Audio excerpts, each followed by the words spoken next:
market's expecting. That stock is down by 4.4%. First, though, as we head to a break, a reminder to catch President Biden on an all-new episode of Jay Leno's Garage. That is tonight at 10 p.m. Eastern Time, right here on CNBC. We'll be right back.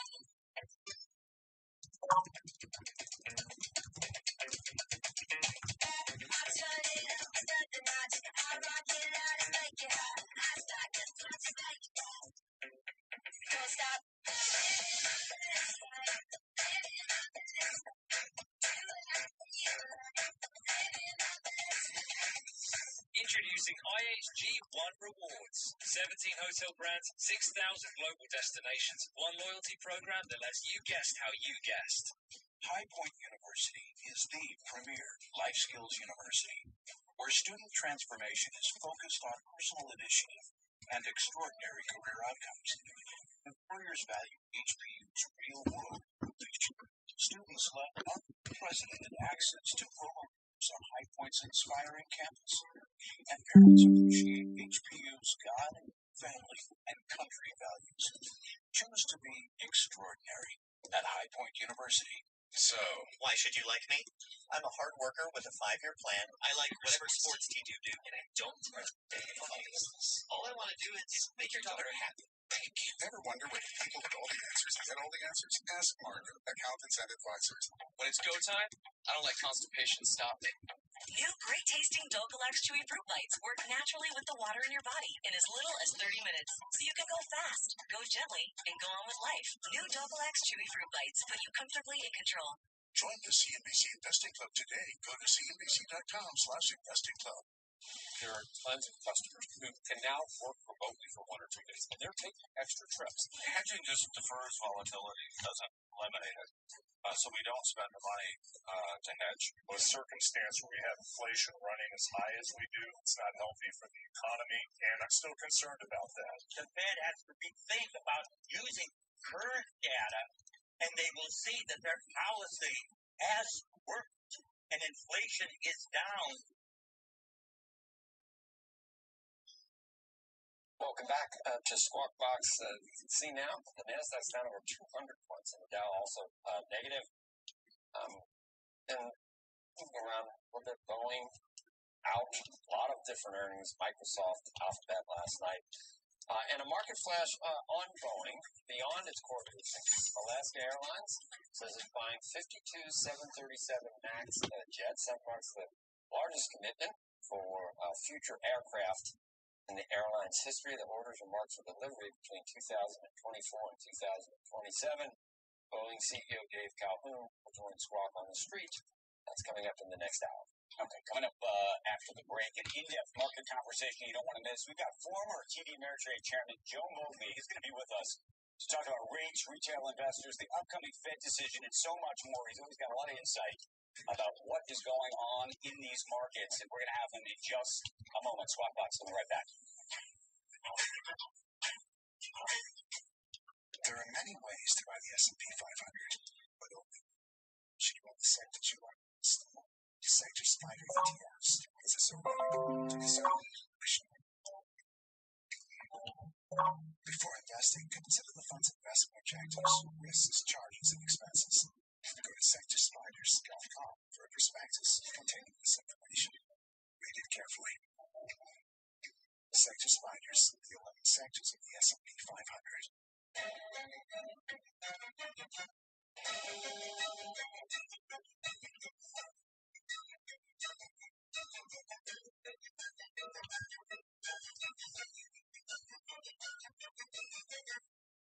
High Point University is the premier life skills university, where student transformation is focused on personal initiative and extraordinary career outcomes. Employers value HPU's real-world love unprecedented access to global leaders on High Point's inspiring campus. And parents appreciate HBU's God, family, and country values. Choose to be extraordinary at High Point University. Online dating? I thought he met a nice woman that way, and I'm not really sure where to look. Pick up your phone, go to OurTime.com, just take a look. It's easy to take a look on Our Time, the dating site for people over 50. Feel like going for a ride? I'd love to. Tonight, Look at that. Oh, yeah, you just let it over. It's the only time you get to drive it. Yeah, it is. All right, listen. Jay Leno's Garage, all new tonight, 10 Eastern, on CNBC. Hi, yes, I need a locksmith. 3 hours. Guess I'll be right here.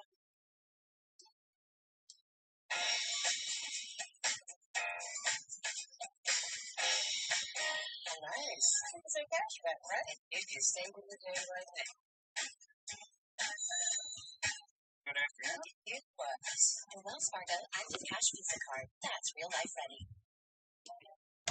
What's it like shopping on Carvana? It's a car buying process that lets you shop tens of thousands of cars 100% online. So you can buy, sell, or even trade your car from anywhere. It's getting as soon as next day delivery, or picking your new ride up at one of our sleek car vending machines. And it's the comfort of a 7-day return policy to make sure it fits your life. Because at Carvana, we take joy in making every customer, well, happy. Carvana. We'll drive you happy.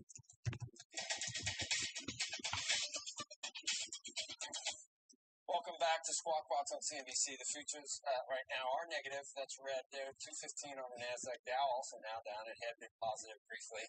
And the S&P down just over 30 points. Boeing out with third quarter results last hour. And take a look at those shares. Been all over the place. Now back down a little bit to less than 1%.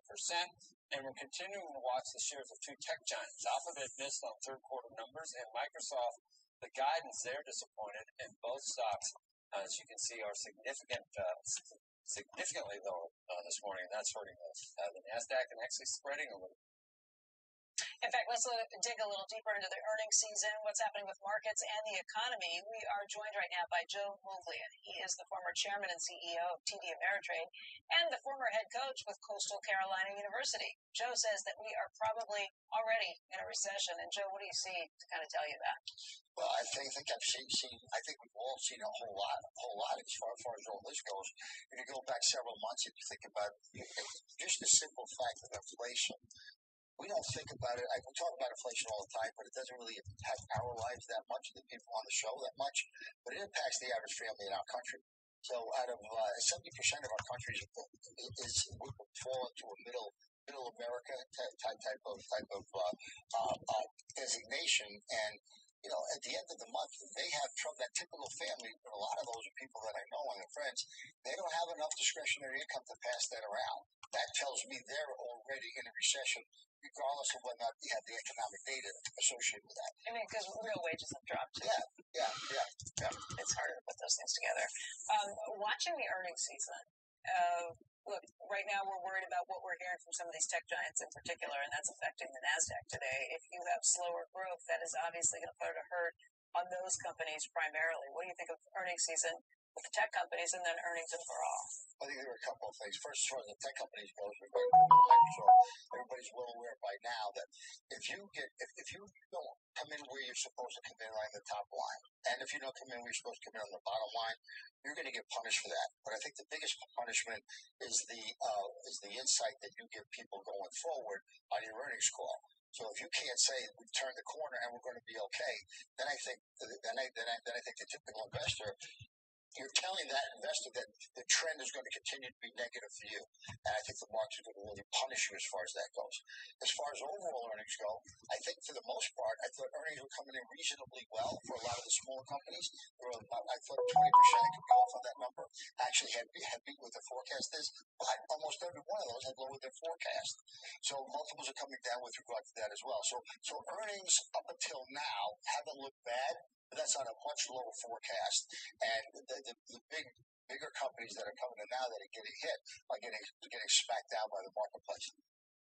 Already in a recession, but we're going to have a good number on Thursday. And what I think that indicates is the two negative quarters of recession probably didn't indicate that we were in a recession. And this positive number we get on Thursday isn't going to indicate we're not in a recession.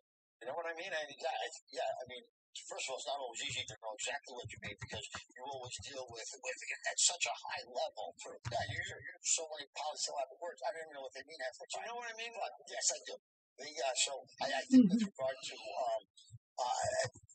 when you talk about the economic data, Joe, right? Yeah. Kind of what I was talking about.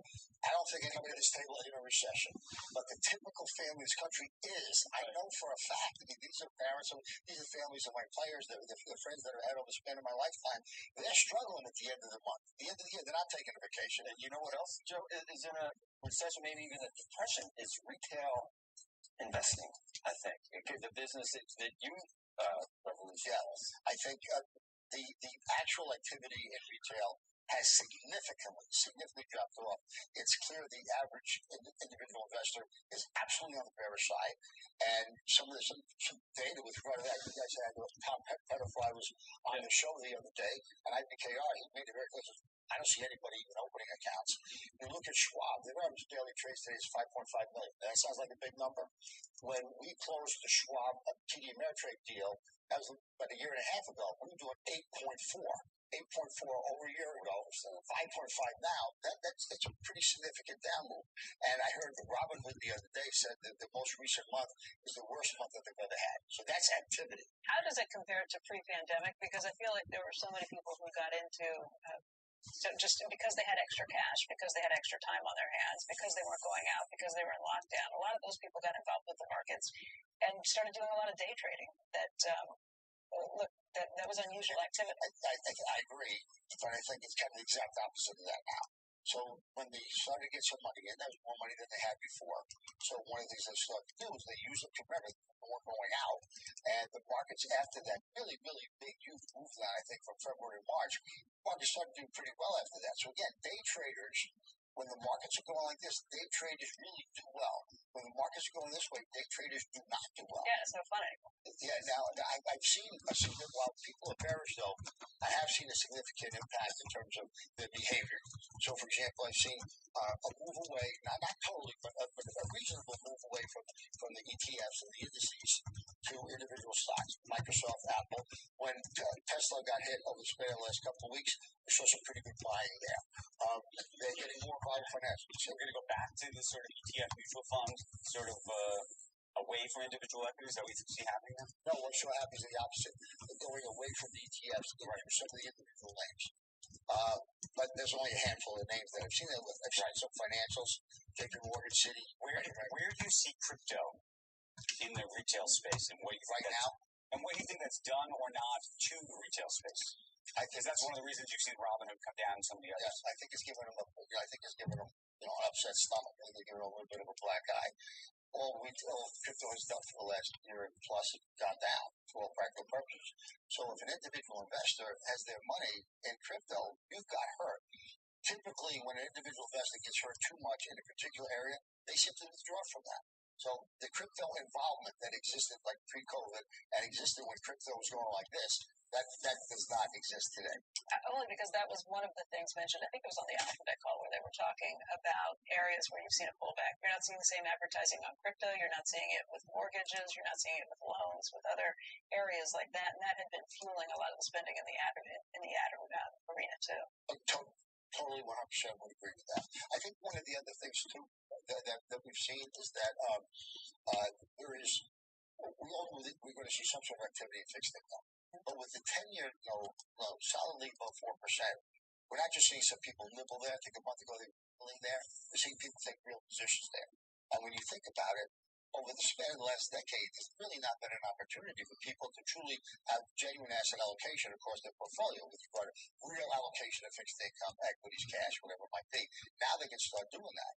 And the typical investor, if they think it through, to dollar cost average into the bond world, I think would be very, very, very smart now. But don't go out too far. Don't go past 10 years, ladder it. Don't go out past 10 years. And as long as the Fed's tightening, your principal's still going to get hit. But if you do that up until a point in time where the Fed stops tightening, where they acknowledge, we're kind of done now for a while. Now, I can see a rally in the bond market, and that's probably what we're going to get into, even 30-year bonds. But right now, we're definitely seeing more activity in fixed income than we have in a decade. We talk all the time about how the Fed is the biggest driver of the markets, and it is. This Fed pivot that you're just talking about, too. But I think you also have some thoughts about CEOs looking at the Fed too closely and kind of blaming the Fed for what's happening in their own businesses. Now, I want to be fair to the CEOs of America. When the CEOs come on your show and they start to talk about the Fed, I hear many of them give their opinion about what the Fed's doing, that they're right, they're wrong. And I can appreciate an economist doing that. I can appreciate a Fed watcher doing that, a research analyst doing that. But that's not our job. The CEOs, that's not our job. We're supposed to understand what they're doing. The Fed has clearly said we're going to continue to tighten until we are comfortable that we have inflation under control. They're not there yet. So what's our job as CEOs? It's not to opine on what the Fed's doing. It's to make sure that you're prepared for what's going to happen with regard to the market. We know the market's going to go down. We know interest rates are going up. We know the Fed's going to continue to tighten. We know there's a positive impact on the dollar. That's going to have an impact on everything. And we know with that, eventually, the housing market's probably going to crack somewhere in here. So what's your job as a CEO? Your job is to prepare for that. And there's three priorities every CEO's got to have: the clients, the shareholders, and their employees, because the employees are the ones that give value to each of those other constituents. So you got to let everybody know ahead of time. You got to do a better job communicating with your people. Depends on what company you're running. If you're running a company in the discretionary sector, you may very well have to cut back on a lot of different things. If you're running something in financial services, though, you've got to stay in front of your client. So you can't necessarily get rid of a lot of people to be able to do that. So number one, you have to have a very, very clear plan for what's going to happen over the next 6 to 12 months. Whatever that might be, if you see you're wrong, you can't let your ego get in the way, which a lot of CEOs do, and you've got to be able to adapt and adjust on the run to be able to handle that. But your priority are your clients, your shareholders, and your employees. It's not to give an opinion on whether the Fed's right or wrong. There's a little bit of tough love for Coach Moglia. Oh, I do tough love those guys. Sometimes I think the academics on the Fed and both on the Fed, I'd rather listen to the CEOs. Well, the CEOs call me like the expert. I don't know what term you use for the guys that are in charge, the guys that are going at the Fed watchers, the experts, the academics. It's like they can keep all the experts. These guys, you guys are on the front line. They would know if the Fed was screwing up, I think. It's important. Yeah, but you can't control, I don't care who it is. Jamie Dimon can't control what the Fed's going to do. I wish he could. Yeah, but I'm not disagreeing with that, but he can. So if he wants to run JP Morgan, which he's not, based on what he thinks the Fed should do, right, as opposed to here's what's happening in the real world. I can't change it. That's what he's got to do. My job is to respond. So the leaders that run businesses have their responsibility, again, is to be able to make decisions based on what they see is going to happen in front of them. And their bonuses and their earnings and their market shares are on the line for that. And I can see how they get frustrated with the Fed putting them in the position that they're in right now. Yeah, but again, then you're a baby. I can see why I lose a game because my guy dropped the ball. But the reality is, that so what? We stayed at zero forever, so we're going to put everybody else in a recession because we screwed up. And we thought it was transitory, so we screwed up. So now we're going to sink the economy so that we can cover our own tuppence. You're speaking as a Fed person. I'm speaking as a CEO. And regardless of what the Fed's perspective is, my response, I know exactly what you mean. And of course, always prophetic. Well, I would say, look, Jamie Dimon and others have kind of copped to that very attitude and kind of steered clear of Jamie Dimon did not say anything really harsh against the Fed, who is his regulator, by the way. So they probably don't want to criticize too harshly. But it is interesting to hear the perspective, especially from CEOs in areas that have been hard hit early in the markets. Totally agree. Yeah. Totally agree. They're two. Academia, one of the professors that you have on is not going to lose his or her tenure by making a call on critiquing the Fed. A CEO has a greater responsibility than that. And I'm not knocking academia. For those of you from Carolina might be watching this, I love academia. Covering all his bases. On that one, I want it. Joe Moglia is here. He's staying with us for the rest of the program, and we'll have more to come. Coming up, Jim Cramer's first take on another big morning for earnings. And a reminder, you can get the best of Squawk Box in our daily podcast. Follow Squawk Pod on your favorite podcast app. That would be tough for me. I don't really have a favorite. Gosh, I like all of them so much. Do that. Squawk Pod. I don't say favorite pod app. I don't have a favorite pod app.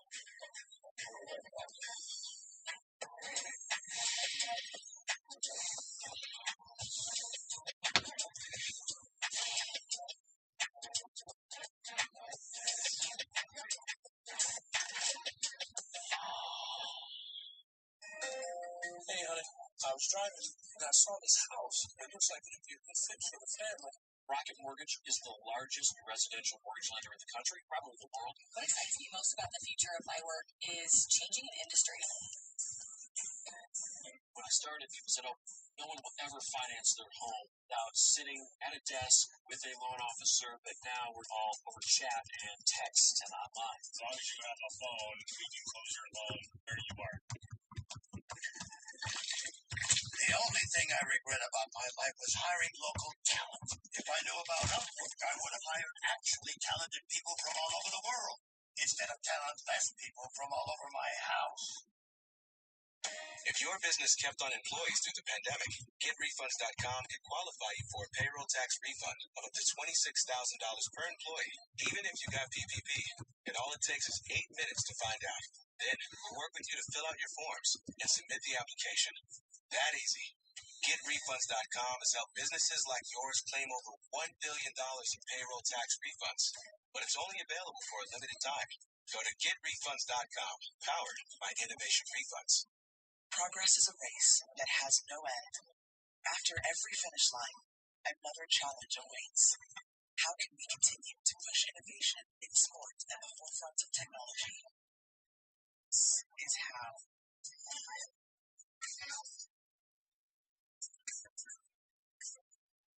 Discover how Aramco and the Aston Martin aim to meet Formula One's sustainable fuel targets. Aramco, powered by how. Well, in May times, it seems like everything you're looking at is in bear market mode. There is always a bull market somewhere. The money flowing out is most certainly flowing into something else. If you're going to play this game, it's your job to find it. There has always been a sector or industry that is working when others aren't. And while I want to empower you as much as I can to go out and find it on your own, I also promise to help you find it. Get Jim Cramer's complete guide to investing for free. Scan the code or go to cnbc.com/Kramer Guide.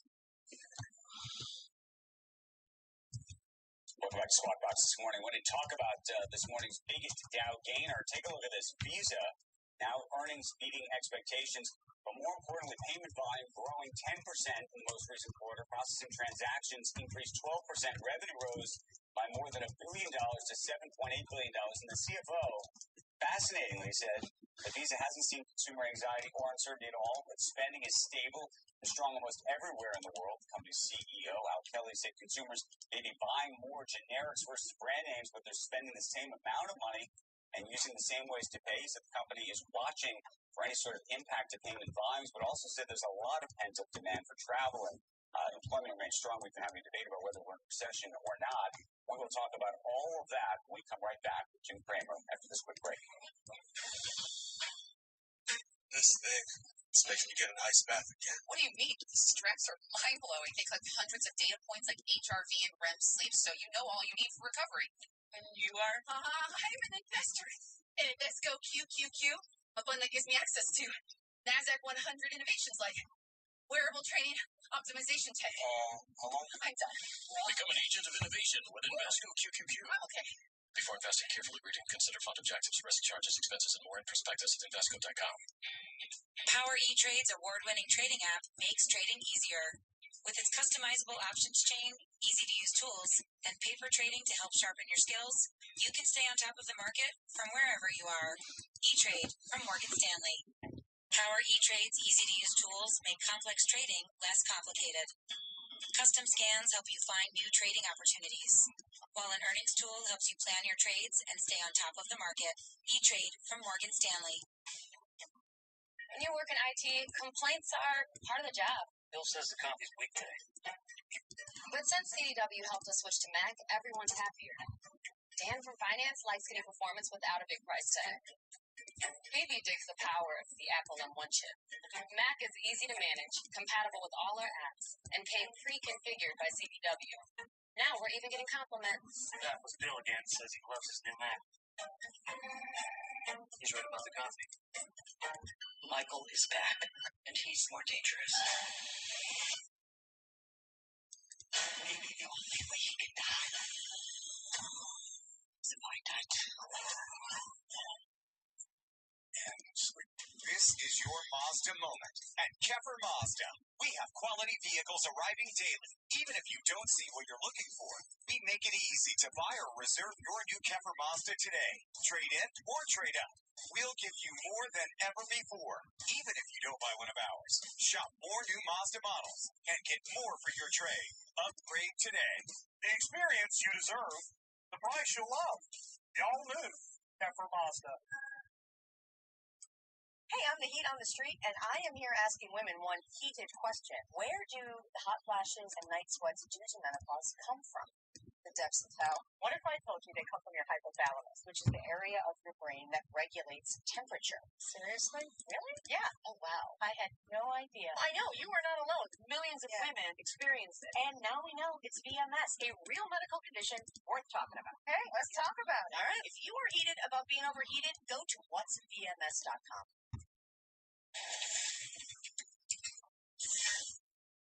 Welcome back to Squawk Box. Want to get down in the New York Stock Exchange. Jim Cramer joins us now. Jim, it's like a tale of two cities, two markets, two economies. I don't know what to say. You look at a Google or an Alphabet on one end and Microsoft on one side, then you look at a Visa on the other, throw Boeing in the middle, and it's kind of confusing as to what's actually happening here. Look, I think that's great analysis. What I think people are doing, we're back and we really, again, have underestimated the change in the psyche of America in particular because of COVID. I think that there's tremendous desire to go places. That's Visa. Tremendous desire to buy things, but only things when you've been traveling. That's Visa. You do have a shortage of planes development. That's Boeing. And then there's a very unrealistic nature of Silicon Valley, where they talk about being leaner at Alphabet, and they hired 12,000 people. Some of that was from an acquisition. They talk about the need.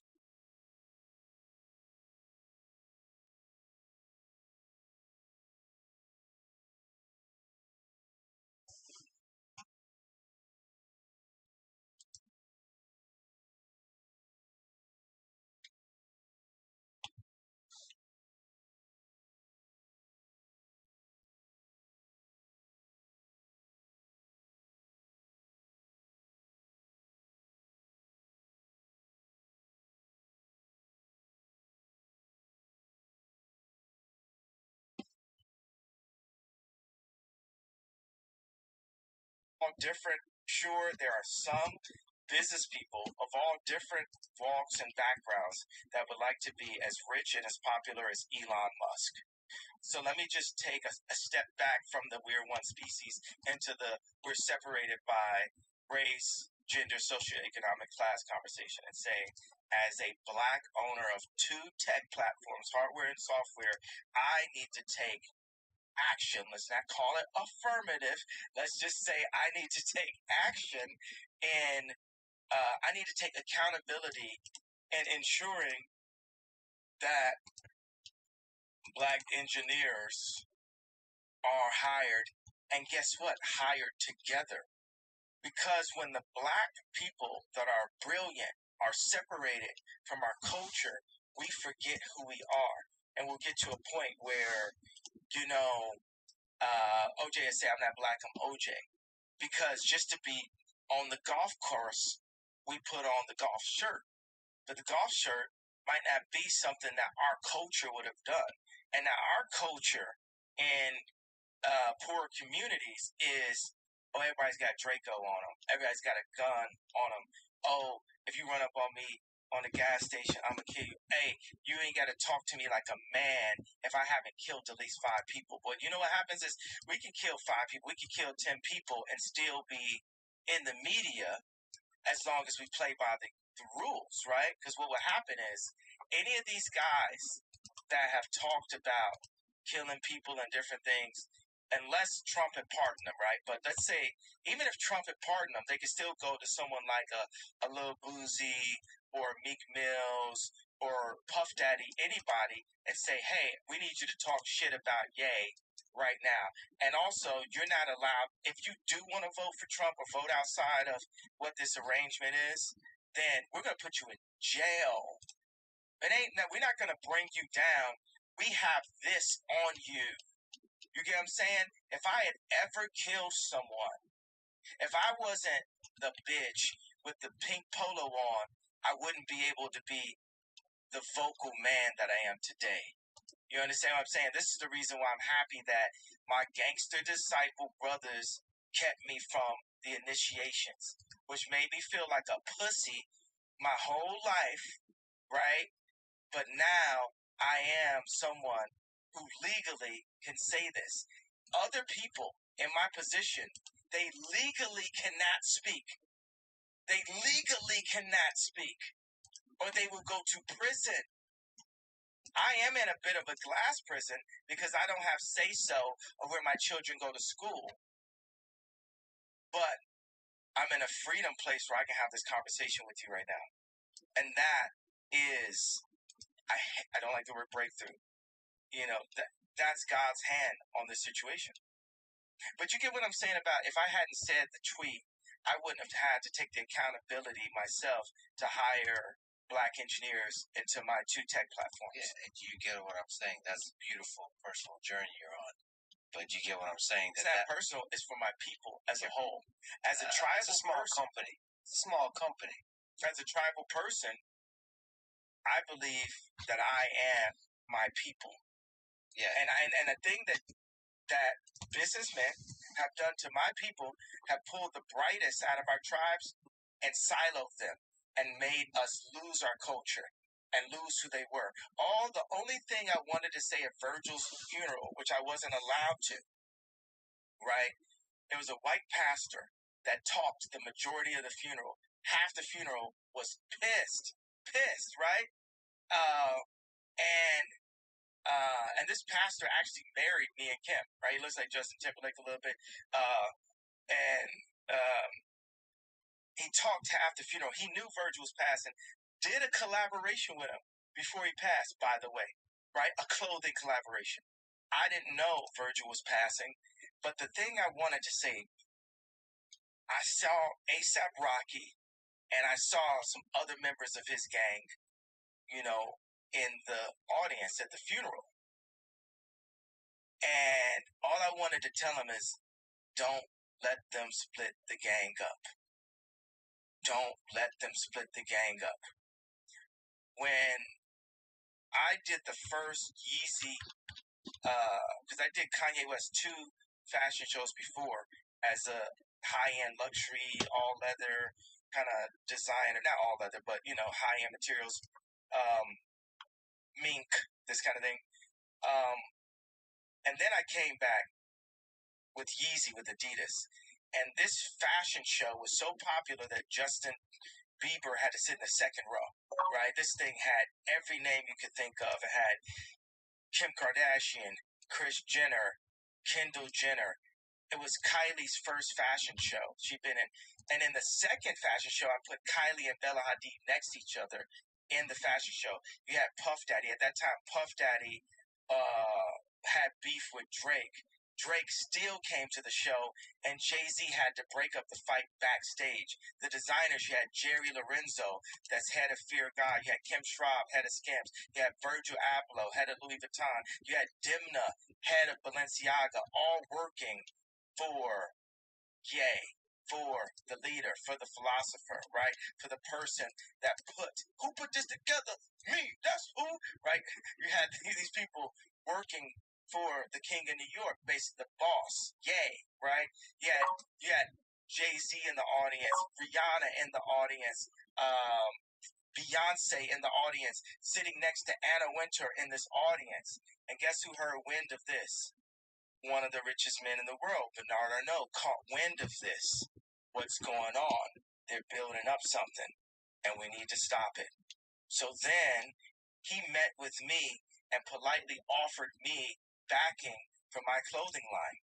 It would be Kanye West. They would get 49%, or 51%. I would get 49%. They'd have control, and they were going to give me all of the support from Louis Vuitton. So I had to go to Adidas, and I told Adidas, hey, let's indemnify the apparel. So Adidas, you're not going to do the apparel anymore. Hey, we had a good time, but we're going to run off with Giselle now, right? So that's like you told your girl that, and she's like, oh, no, we had the proudest moment of our career. And so then he offers me the deal, and Alexander Arnault, who's gone on and raped and pillaged from all of the talent that I had afterwards, I say, before I tell Adidas to indemnify the apparel, can I get a written contract from your dad, Bernard Arnault? And he says, my dad will never go back on his word. So you already know where this thing is going, right? You can, spoiler alert, right? He went back on his word. So 3 months into the deal, I get Anna Winter. I say, who should I use for my lawyer? She picks my lawyer for me, right? I just found out even a couple of days that the lawyer demanded an airplane during negotiations.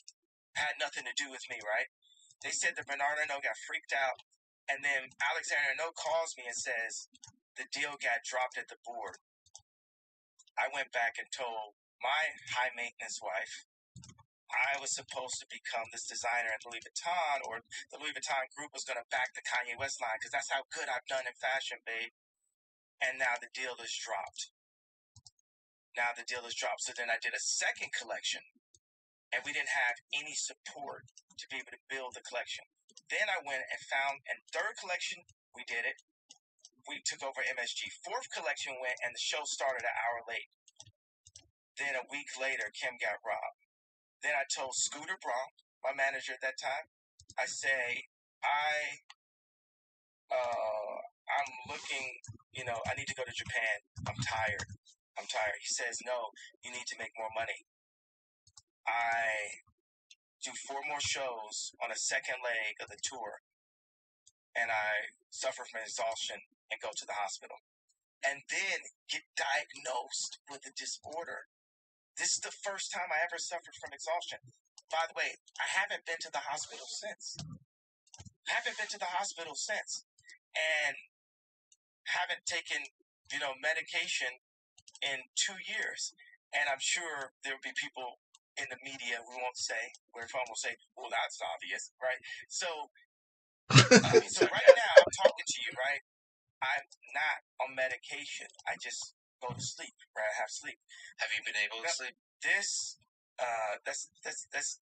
That's too low hanging fruit for you. I expect more. I agree. I expect more. I agree. That was dumb. I regret it. Okay.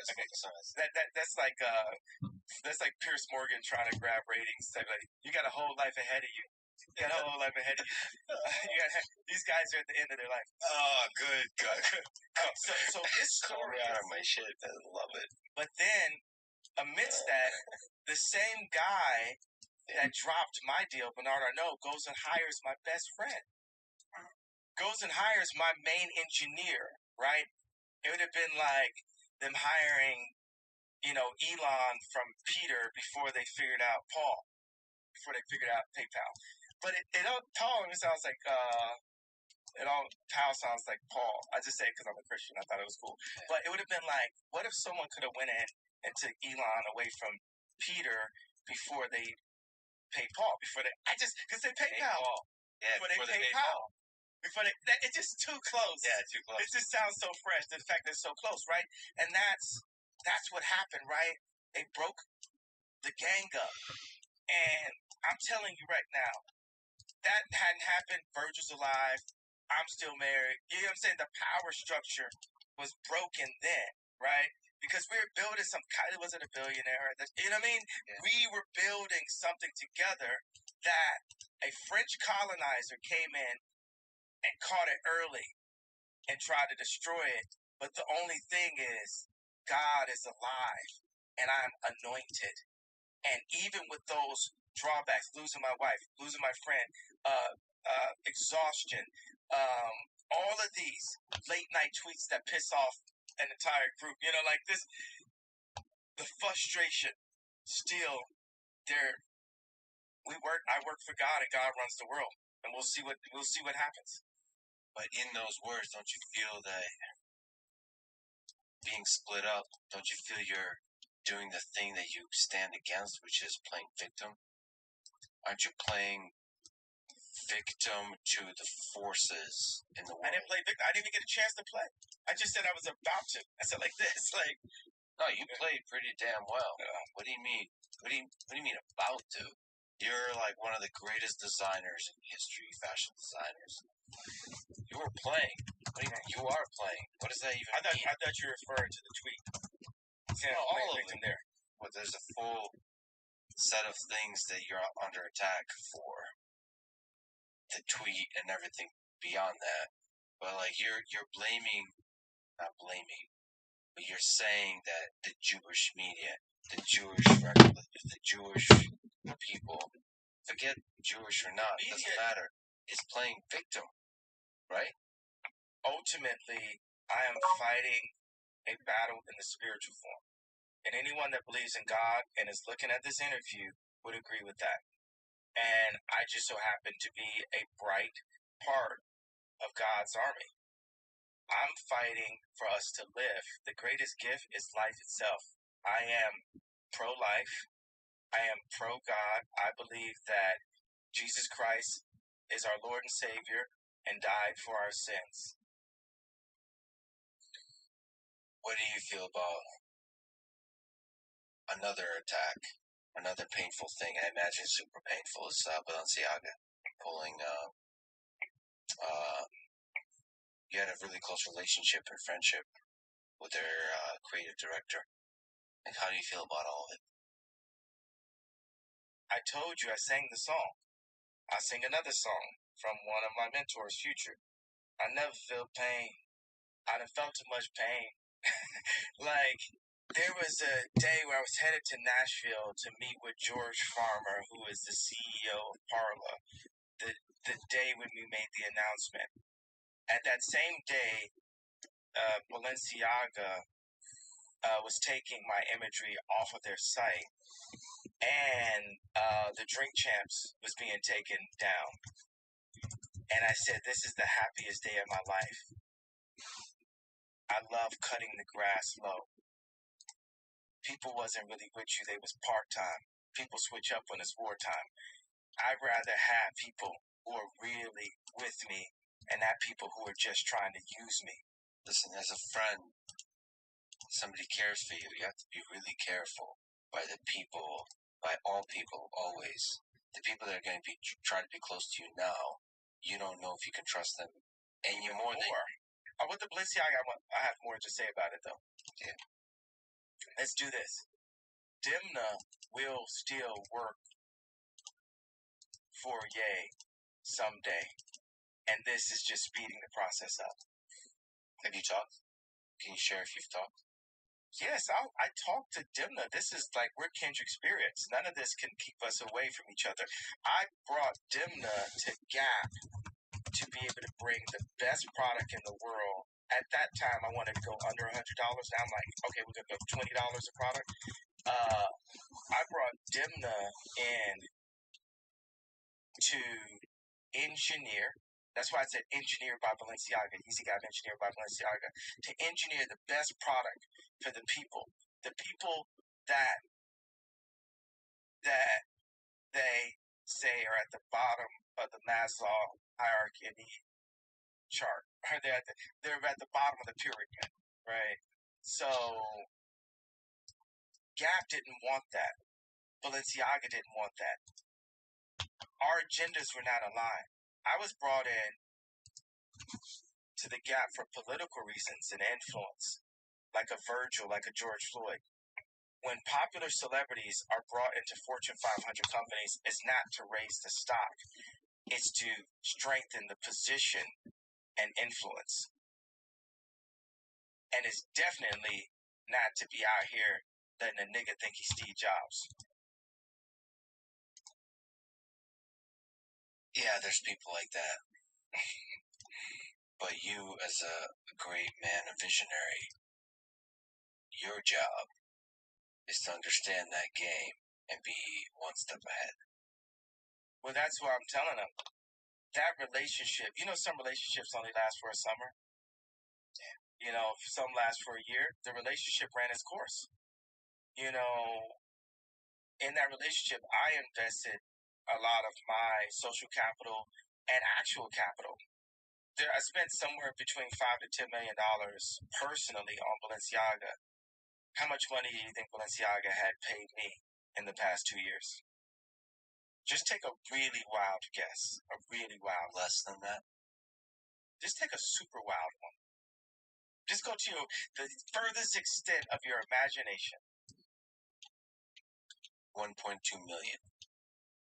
Lower. 500,000. Lower. Zero. And actually, 2 weeks ago, I paid out of Saint's account $862,000. Not in clothes from me, from Balenciaga, from the store, in royalties to Balenciaga, where the deal had been engineered, where I was coming out of my pocket. So last year I paid Dimna $3 million to design the collection, right? And we got it out of the Gap marketing fund. And he was going to deliver 160 SKUs or 120 SKUs. 100 SKUs are separate items of clothing. Styles of clothing. So we ended up delivering about 60. I feel like we're on the people's court because we actually are, right? We're in the court of public opinion. So he delivered about 60. There were all kinds of people that were working. Part of the reason why I had to get Dimna, I didn't want to I wanted to compete with him. I didn't want to have to, get him. When I made Stronger, I did it to compete with Timberland and Justin Timberlake because my fiance at that time liked Justin Timberlake just a little bit too much. So I made it to compete. And then we had the song out. It's #1 on Apple. It's blowing up. I play it in a club and it sounds muddy. It doesn't sound the way Sexy Back sounded in the club. So I go to Pharrell Williams to do the drums, and it sounds like a different record. And so it can't be a different record because I'm going to swap it out on radio, right? Then I go to Swiss Beats. It sounds like a different record. I go to Timberland, the person who did Sexy Back, and he did it in 5 minutes and then spent the rest of the hour talking about how nobody could have done it except for him. Running around the studio. I'm the best. No one could have. That's why he had to go to me. He had to go to the king. Well, he had a point, right? He had a point, right? So what makes the song muddy? Is it the beat? It was in the drums. It was something that Timberland had in those drums. Now, watch this. I said I'm going DEFCON 3, right? And the actual, I spelled it wrong. I have a tendency to do that. I'm not quite John Legend, tight sweater level, spelling bee level. So I feel a parallel to me going to Timberland to when I said, hey, you as an engineer, I need to work with you as an engineer that is Jewish to look at these contracts and what my people, not just black people, let's say artists, are dealing with in our contracts. These contracts need to be fixed. Everyone could be so mad at the messenger, right? Yay, you said it the wrong way. You're offensive. You're like Hitler now because you said it. You said this out loud. But it does not, you weren't getting enough sleep. All this shit does not negate the fact that we do have Houston, we have a problem. Yeah, but it's just the music industry. There's a lot of hate that was created by just saying that, But you're saying what is just is everything to me, right? Yeah. One person would mean everything to me, right? And for George Bush, winning an election was everything. And then when you said George Bush doesn't care about black people, that you woke him up. You woke the people up to the fact that he was narrowly being selfish. There's a sense to which you're being corrupted by your own greatness. You're focusing too much on the industry that you've made great, that you've rose to the very top. One of the richest artists in history, one of the greatest designers. I am the richest artist in history. probably the richest artist in history. Yeah, they say the funny thing is they're like, oh, richest black person, like, oh, also richest actor, richest musician, richest fashion designer. Like it's a bunch of riches in that one. You know what I'm saying? It's like richer than Ralph Lauren, like richer than Armani, like richest, like of that, but still low. Like, cause where do you put that? You know, like on the totem. Cause I don't even want to. Man's bank account isn't everything. I would say you and I are equal in a certain deep sense. No matter what the bank account says. Boom, boom, boom, boom. So, I wanted to give you some theme music for your moments. Sound a little muddy. Let me give you the Timberland version. Thank you. But okay. Play that as a club. So the other thing about, like, say, like Balenciaga is Demna will work with Ye someday, and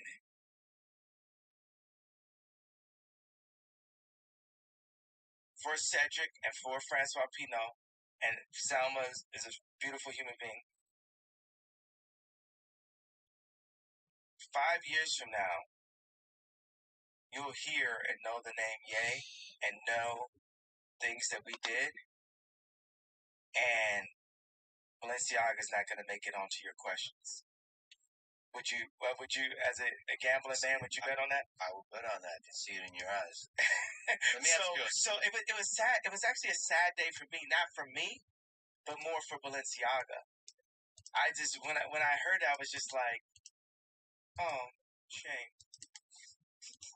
Let me ask you a silly question, just about Demna. I read something that you two talked about, like buttons, for a few hours. That my gumdrop buttons? Just in that accent. Me and them only speak in Shrek. What's your philosophy with which you approach design? You are one of the great fashion designers of our time. How do you think about it? Do you have a philosophy? You know what I like about the zipper is the zipper hoodie replaces the dress shirt. Because you can get on your douchebag shit and like unzip it and give it a little bit of, that type of look. And which is the douchebag? Like when the douchebags that go to Vegas and unbutton their dress shirt. Yeah. And the problem with the pullover hoodie is you can't do the douchebag thing where you unbutton it, but then still get the stomach. Because the thing is, the ultimate look would be like, military tank. Pullover hoodie, and if you get a little hot, you take off the hoodie, but you're like crazy in shape. So it gives you that flexibility. Yeah, the zipper's giving some flexibility, and it's like maybe you want to keep your jacket on. Like it's considered like a hoodie to be like a jacket. If you want to keep your jacket on, then you might want to do this as opposed to pulling it all the way off. So.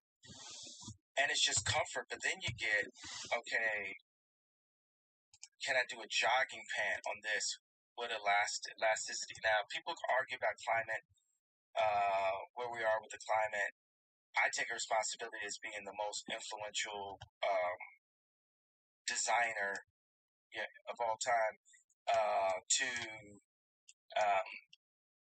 say we're going to use biodegradable clothing. Now, the issue there is the elastic is not biodegradable. So that means it's actually better to use jeans and a belt than to have an elastic waistband. Because the elastic waistband is not biodegradable. So I use the planet as the future of the planet is a big piece of the way I engineer and the way we talk about where designs are going. The constraints on your design and engineering is given by the planet, by the future. Yes. That could almost make Jewish people like me again. Every time you say Jewish people, I think I've been maybe reading a little too much about World War II, but man, I'd recommend you listen to some audiobooks or read some books on the Holocaust, because it's heavy. It's heavy. It will put into context the impact of your words. Would you read books on the current Holocaust that Black people are in? I read. What have you read about abortion? I've read a lot of short form writing, and I've listened to a lot of debates, because it's really humbling that the question of when does life begin is a really difficult question for me as an engineer and scientist. It's a philosophical question. I mean, we could just go on population control, not like if abortion is right or wrong. We could say factually the clinics were made by eugenics for population control, and it is controlling the population, as is the never being given of 40 acres and a mule, so you don't have the opportunity. And when the people that do have the opportunity are separated from our people, our tribe, and placed in suburban communities next to, as Chris Rock would put it, the dentist, and, whitewashed and made to shut the fuck up and, vote left or whatever, niggers are supposed to do when we make it, as opposed to saying, okay, we're building schools, we're building up choirs, we're building up our own leagues, basketball teams, our own factories. We started the first sportswear factory in America since World War II. Was actually this factory I put in Cody. So, I'm 45 years old. We're on this journey right now. This is the other thing about this. Is like, people, just in general, they love me so much. I'm like actually a hard guy to really hate for a long period of time, just because of my huge cock. And that's what I noticed. I didn't understand why you showed it to me when we first met, but now I understand. Yeah, it's very nice. Congratulations. I know you don't talk about it, but your hat does say 24. Yeah. If you run for president, what kind of ideas would you represent? That we're beings with engineering opportunities. I would represent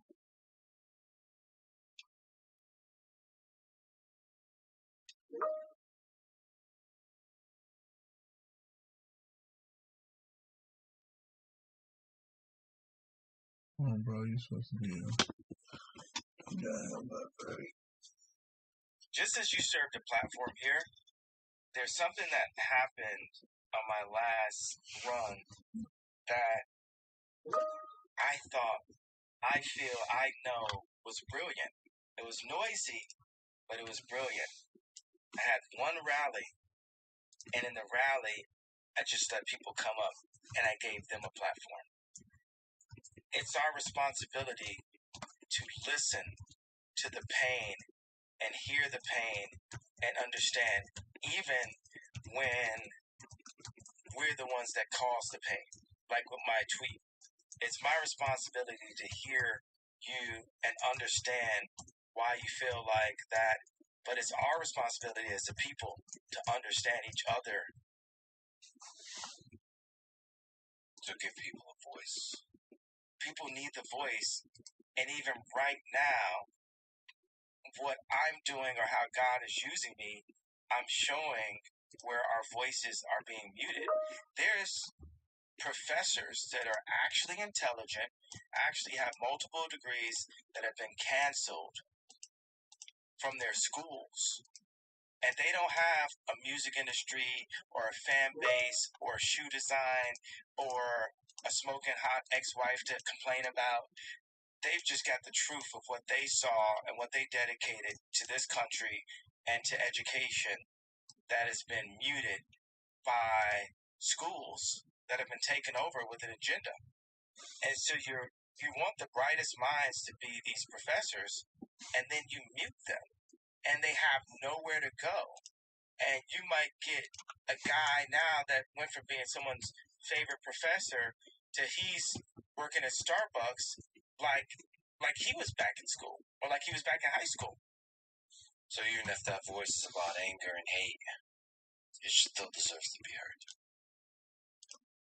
Yeah, it deserves to be heard, and we deserve to ask why. You know, like you have to ask why. I just feel like I feel like that is sympathizing Mr. Hugecock. I'm just saying that it just needs to be. You should change that to your name on Twitter while you're still allowed on there. Yeah. Do you think that would get censored? I feel like they definitely cut it down some inches. I'm pointing out this. I'm pointing out this truth. Now, I'm serious. This is not a Christian thing, right? And I wonder right there when I say these jokes, is it something that because I do feel like laughter is the key. Engineering and laughter, right, is the key to peace. Like when I go get my teeth cleaned and I have the nitrous, there's something that I want to go and hug Chris Jenner. I want to go and hug Corey Gamble. I want to go and hug, Howard Stern. No one wants to hug Howard Stern. But just if one. No. I would love to see you two hug it out and make up, even though all this shit talking back and forth. What about talking it out, or is he going to be screaming at me? Yeah, judgmental and that kind of stuff. No, I hope there's love there. The thing is, I think Howard's just jealous. Not just jealous of my cock. He's also he's jealous that I started my campaign earlier than him. You gotta let go of that jealousy. You gotta let go of that jealousy, Howard. You gotta Howard and everybody else. Jealousy is a natural human thing, man. I wonder, just as a Christian, right, when I joke and say this stuff, it's like, am I being disobedient to God? Because as a boss, right, I'll talk to an employee, and I'll be like, why didn't you just listen? Because I've got the bigger plan, right? So it's like me talking to God. Were there things that I did in this interview that were disobedient to God? And for those things, I pray and I repent for anything that I've said that was disobedient to God. But humor is not one of them. Joking. I feel like humor is the way we avoid so much suffering in the world. It's the way to. It's like a catalyst for love. Like it's a way to. People that have gone through some of the darkest trauma that I've ever met since the war. I just came back from Ukraine. They're laughing. They're making jokes. That's the best way to deal with dark times. I don't know what it is about humans. I feel like humor. That's the best way to socially engineer a good future. I think is humor. Not taking shit too seriously. That's the problem with censorship. One of the things that really suffer is humor. Jokes. Maybe going too far in the jokes. Mentioning Anthony Jeselnik, that guy goes hard. That guy goes really hard, and it's great. He crosses all the lines, and that's why he's a genius. And that's what people feels refreshing when he does it. I don't know what it is. But then it's like hurtful when I do it. But I'll tell you something that was interesting. I'm pretty sure Anthony doesn't sorry for the assumption, but just most comedians I know didn't vote for Trump. That's interesting. Not saying there aren't comedians that did, but just the ones I know, because I live in California, right? But they have an appreciation for Trump because of the sense of humor. Yeah. I gotta ask you about parlor and engineering, because I'm interested about that. Doom, doom, doom, doom. Hey man, I'm actually trying to hold it together. You're pretty offensive towards a lot, and I'm not looking to be offensive. I really want to bring people together and get these sales done. But the work, 100%, I see your vision. How do we do that? Somebody who cares. Don't say Jewish media and Jewish controlled media. JM. Man, you sound like it sounds too much like 1930s Nazi Germany that was leading up to the atrocities. Oh, he would say JM? Yeah, he was branded JM. That's right. No, it's just the implied, this memeified prejudice towards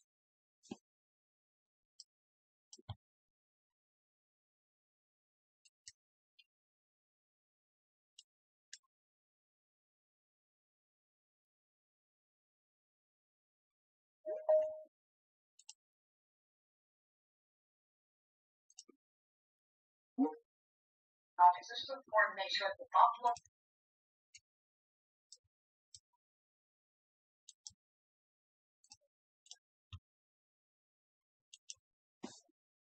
Good morning. Good morning.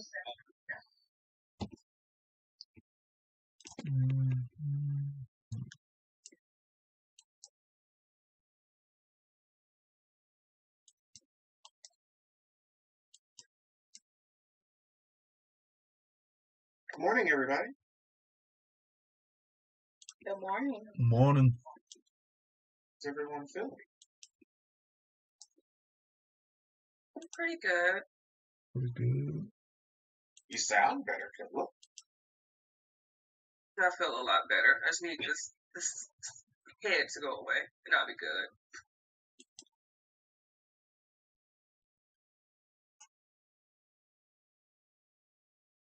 I don't. I don't have a lot of. I don't have a lot of updates. At the moment around anything, everything again seems to be working in the order that it needs to be.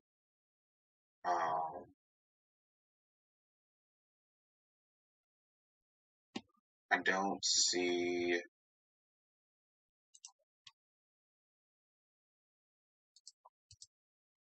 a lot going on. Tramiel is out today.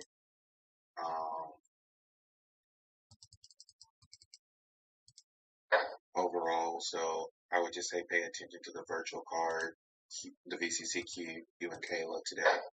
And if y'all need help, then let me know. I have a meeting with the bot team, I think at 1:30, to tell them to officially turn it off November 1st. And I believe I have a meeting with the sales team at some point this afternoon. I actually have a really big, heavy meeting day today. It's because everybody wants to, of course, talk to you before you leave and go on vacation. So I may be a little late responding to things today, but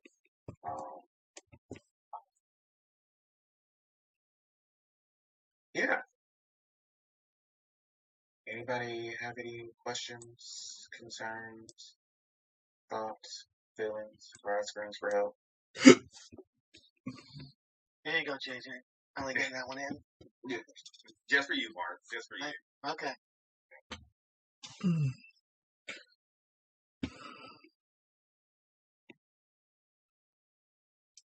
Right. And Sierra, you're out early today, right? Yes. All right. Well, if there's nothing else, I'll let you all get to it. Have a wonderful Wednesday. And if y'all need anything through the day, let me know. Thanks. Have a good day. All right. Appreciate it. Have a good one. Have a good one. Have a good day. Have a good one.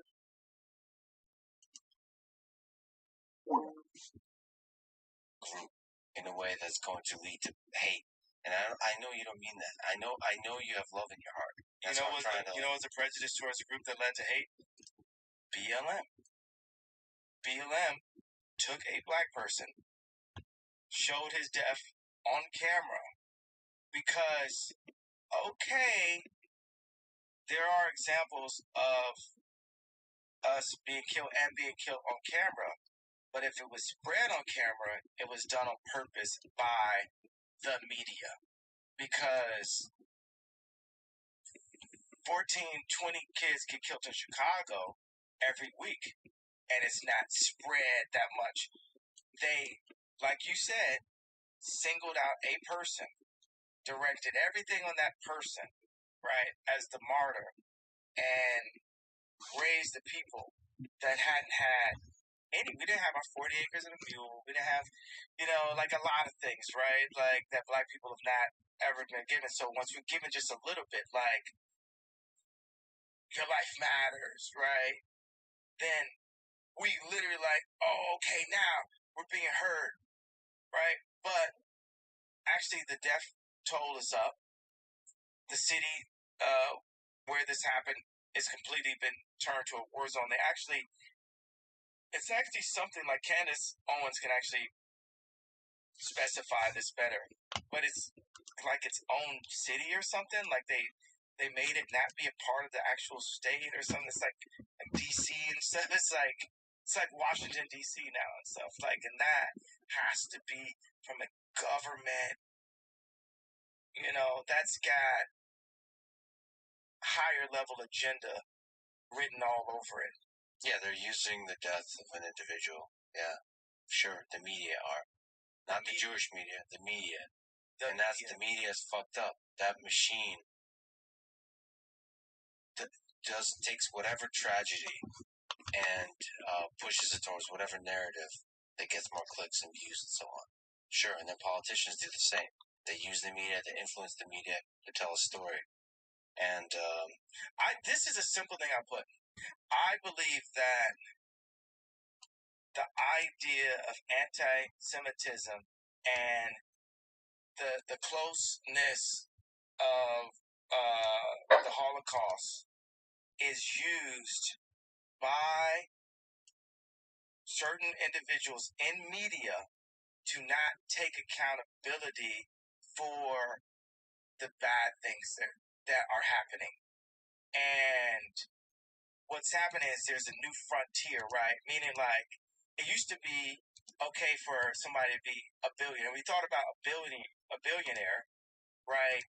A lot of times you think I'm actually kind of being out of shape, and 20 years ago, 30 years ago, like Onassis or something, like you thought about it differently. Now you think about a billionaire, you think about Elon, think Kim, think Ye, you think it's a new kind of billionaire.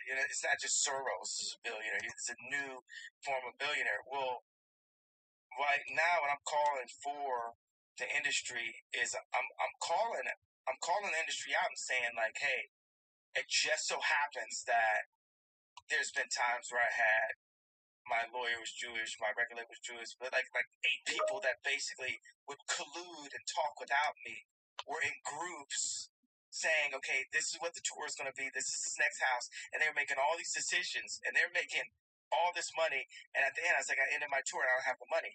And it just so happens that that's the case, that what they were. But what I'm saying is, if everyone could say, hey, you can't point out this fact, or we're going to say you're anti-Semitic, and we're going to call you Hitler, I feel that there has to be at least 1% of safeguarding the ability to screw the artist based on saying it's anti-Semitic by pointing out that they just so happen to all be Jewish. And I don't think that's anti-Semitism. I just think that's, hey, this is another thing. Like, okay, the Kardashians, when you hear that, do you think male or do you think female? You think female. You get what I'm saying? You think this is the realities. This is why rap works, right? They're going to make an anti-women thing in a second, right? And it's going to say, well, if you point out that these 6 women are having a meeting on where the Christmas party is, and none of the ball players or rappers that they have babies with have any say-so, so that Christmas happened at Courtney's house all 8 years when I was there, and it never happened at anyone else's black family house, right? If I'm the one that pointed it out, they just don't have, they don't have their, oh, you're anti-Semitic word to say, shut the fuck up. Yeah, because this is the way it runs, and this is the way we want to do it. If you say that women are silencing the black voice, yes, you're gonna get the same response. But especially historically, what about the fact that it's true? When you talk in groups, that breeds hate. When you talk about individuals, it solves problems. And you're in engineering. Okay, but this is something I pointed out on Pierce. I said, if a black person gets pulled over with a car and it's 3 other people in the car, They're also going to jail. They're not going to single them out. They're going to say, you guys are all in collusion. I just described collusion 5 times in this interview. And you keep on going back to this is like 1930. This is like this. This is like that. What I'm saying is, look, I want to work with you as an engineer to free my people. Can we start as a being with engineer opportunities right here? I am sorry to the people who had to be hurt and affected by that. Now we are here, and I'm looking to solve it. But what happens is every time if I talk to any of these business people one by one, because mind you, I didn't get to the tweet by not having a conversation. I had the conversations beforehand, before I got to the tweet. Now we're going to take it to the stage. Now we're on the world stage, right? And you saw Ari Emanuel do exactly the kind of thing that I was saying had been done behind closed doors. Now he's doing it in open doors. They told Candace Owens I couldn't be on the Daily Wire. Like, you can't even explain yourself. And we don't care how you got to that point either. And that's fucked up. They told Candace you can't be on Daily It's not Wire? even about, yes, you did. That's what they said. And you know what? And you can have my voice raised or lower. I'm going to do it lower, right? Because what's happening to me I put in your words, the media is saying, not only can you not explain yourself, we don't care how you got to that point, you need to apologize, and you can't explain, and that's the end of the story.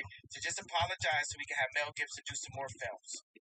It's exactly what Ari Emanuel was saying. No one is looking to change the problem that led so many people to that same level of frustration. And I just so happen to be the one that's not going to back up on it until this changes. Because you know what? I'm sorry I had a sleepy text. I'm sorry I wrote. I'm sorry for everything. I'm sorry that I put that I was 5'12" or 5'11" on Tinder. Okay, my cock is not 14 inches. I lied, okay? It's only 13. So, I'm sorry, right? So, Wow, you're dropping so many facts today. So, what I'm saying is, but where do we get to this? Because even you, as engineering, as intelligent as you are, you, just like everyone else that I'm saying was colluding, won't let us get to the point of fixing it. Yeah, but I'm not, I think you're more powerful than the media. I'm not saying you need to apologize because of the media. I'm saying everything we've been talking about just because I care for you and I want you to be the best possible man you can be. To me, a definition of a great man, I'm with Martin Luther King on this. You don't talk about Jews or black people. You talk about engineering. You talk about humanity. You solve problems. You identify the problems in the world, and you don't come from a place of resentment. This group did this. Fuck all that. That is in the past. You just build solutions. I'm going to create a new record label. I'm going to create a new design firm. I'm going to create a new social network. I'm going to do it better. I'm going to do it right. I'm going to do it right by the people that I know don't have a voice. I'm going to give them a voice and talk about that. Is it okay to call out collusion? Do people collude in your business under you? Like the engineers that come together and like say they collude against the bosses, right? You know why Bernard Arnault offered the deal and took it away from me? Collusion. Because I was too powerful with the collective that I had right there. He had to stop that at all costs. They said, for whatever reason, this kid, Ye, it has the ability to have all of the Kardashians, Jay-Z and Beyonce, Justin Bieber, Dimna, Virgil, all these people in the same room working towards the same goal. I've been that person since preschool. That's called a leader, right? And right now, what I'm saying is, hey, for the people in business, whatever their background is, whether they turn their cell phones off on Friday or not, there's been some bad business done. There's some bad business practices, and we have to change that because this game is like boxing. More people end up retarded than rich. And I'm saying, like, beat to a pulp, driven crazy, beat by the media to a pulp. Right now, the media has done everything they could to make me apologize and to make me look crazy. And not one person has done anything to find out why I was frustrated enough to do that tweet. And that's facts, and that's fucked up. Well, I was hoping. I am finding out. We found out. I mean, but like, I want solutions. Like, see, there's something about human nature where if you focus too much on resentment, we're not focusing on it anymore. Fuck the resentment. We're moving forward. Right. So there's two things I think that are required for. I mean, this is how I've lived my life for great engineering. You surround yourself in your personal life by people you trust, and then in your professional life, from the engineering perspective, with a team. With an incredible team. And everything else doesn't matter. That allows you not to focus on other groups, how they're fucking you over, how they're like trying to manipulate, collude, and all that kind of stuff. You focus on solutions and you find a way around all the difficult shit. That's it. If you have people in your life you can trust, that's like lifelong. You said like some people you're with for the summer, for a year. Find people you can be with for your whole life. Do you have people in your life that you trust? Like with trust? No, I trust God.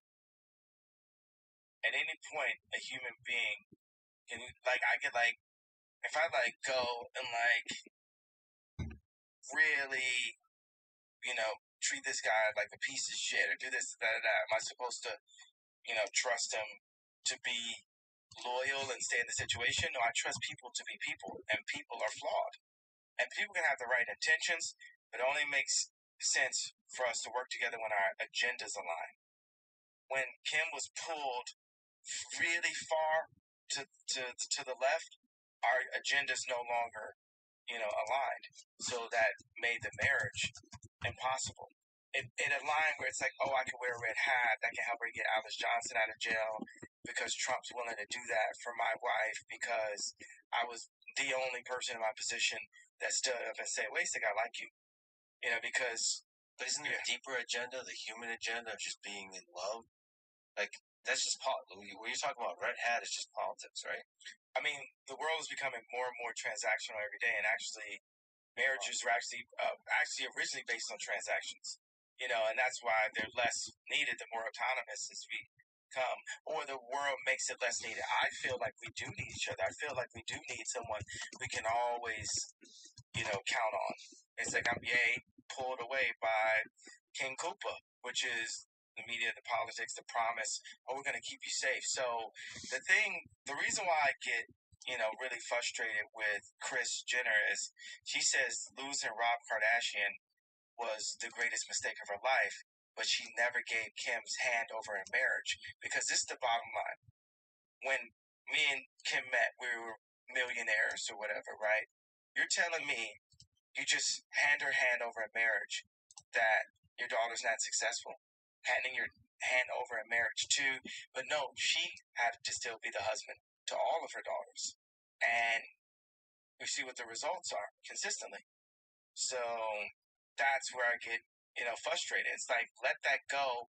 Let this person do what you made mistakes on. Don't make this person relive those same mistakes and then put that agenda into my daughters too. Is there somebody in your life close to you that you trust enough to call you out on your bullshit? We're all full of shit sometimes. What's my bullshit? Well, some of it I pointed out today, but I don't know you deeply enough. What was the bullshit? Jewish media, That's not bullshit. The bullshit is that the Jewish media won't admit. Your dad was right. Your dad was right. The words you used, you weren't.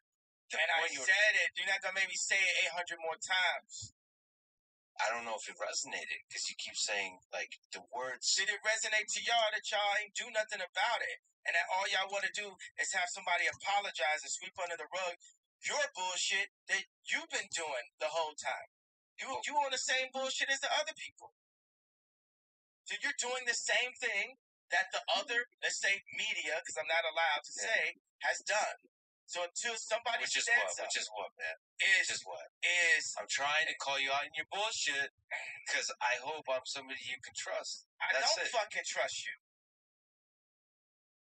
Well, you should find people in your life you can trust. Don't tell me what I should do. I'm not one of your BLM marchers. Listen, I'm with you on the BLM. A lot of organizations use tragedy and And I watched the Candace Owens documentary. And what was your take on it? I think it's important to question the mainstream narratives, but I don't agree with it. I still believe that George Floyd died from the knee of the cop, not from fentanyl. And even if that was the case, there's still 50% of black deaths is actually abortion. So let's get into engineering. Let's just go. Because how do you fix that? Population control is social engineering. In its most literal form. The blacks that are under population control. That's something that, that's just what it is. African Americans are not choosing to get the abortion. It's a choice. It's an individual choice. But we're being influenced to. Well, then speak to the community and help. I don't know what the engineering solutions there are. It could be you're doing that in part by speaking to the value and the power of family. Well, watch this. I was building shelters. I bought land in Calabasas, and I bought 2 ranches in Wyoming. 300 acres in Calabasas, 12,000 acres in total in Wyoming. And I started building ideas for shelters. And God set it on my heart to make monasteries, which would be modern-day facilities that don't turn people down, that have farms, that have shelter, clothing, but first of all, water, first of all, knowledge, because knowledge is the most important resource to our species above water. Knowledge, it's itself, because then you can go get water. You can argue like if you're a baby, how do you water? But the baby doesn't have it, so someone with the knowledge then feeds the baby the water. But it's important that those with the knowledge teach the baby how to find the water themselves. And the business people that I've been dealing with have been keeping the baby sick by not sharing the information and the knowledge within inside of those contracts. My people are sick. If I load up Apple Music right now and I play the top songs in the rap chart, I will tell you my people are sick. If I go to the restaurants in opportunity zones and we look at the calorie rating and the cholesterol, I will tell you that my people are sick. If we look at the obesity rate, if you go to just a restaurant somewhere in Middle America, Denny's or something, I went to Denny's the other day, you will see that my people are sick. And my people meaning all people, right? But black people are very influential to all people. So, right, if the media picks overweight black woman and says this is body goals, then the media are influencing my people to stay sick. And it just so happens that night I was so frustrated after 20 years that I had to call it out in one tweet. That now, even if I say, hey, okay, I was frustrated for these reasons, now it's not good enough. You've literally tried to make me re-apologize 10 times in this meeting, re-say this, re-say that, but it doesn't change the fact that my people are sick, and I'm the only person in my position that will say that my people are sick. Today, not 30 years ago, not 60 years, my people are sick today. 50% of my people's deaths are abortion today. My people don't have the opportunities today. Even to the point that, because if J.P. Morgan had been nice to me, and if Alex Klein, a STEM player, had been fair to me, different things, then I wouldn't even point out that we don't have any black, we have 2 black engineers. So I have to have a responsibility, obviously to all people, but specifically to my tribe, because tribes move. Tribalism is real with black people. To separate the brightest from the tribe, or to separate the leaders. It is factual that the CIA removed the leaders from the black community, put crack in the communities, put guns in the communities, and locked up all the leaders and called them gang leaders, right? Locked up all the leaders, locked up all the fathers. Now 72% of black mothers are raising children by themselves. This is an agenda like a Tuskegee experiment set on my people, right? And what I'm calling out for the black people in entertainment is, what are we doing? We have to collude. And if we don't collude, because even if I said, hey, I'd like to make a company that's all black, right? Is that okay for me to say? Is that okay for me to say? Or is that anti-Semitic? See, if I hadn't crossed the line so far, then that would have sounded anti-Semitic. Now I've stretched a bit, so now we can go to, okay, let's make an all-black company. But that would have been anti-Semitic. Just that concept, because you could word that in a different way, that would sound anti-Semitic. I don't know, man. I have to Listen. If I said I didn't want to have Jewish people in the company, would that be anti-Semitic? It would sound like it, right? You'd say I'm from 1930s, right? Yeah.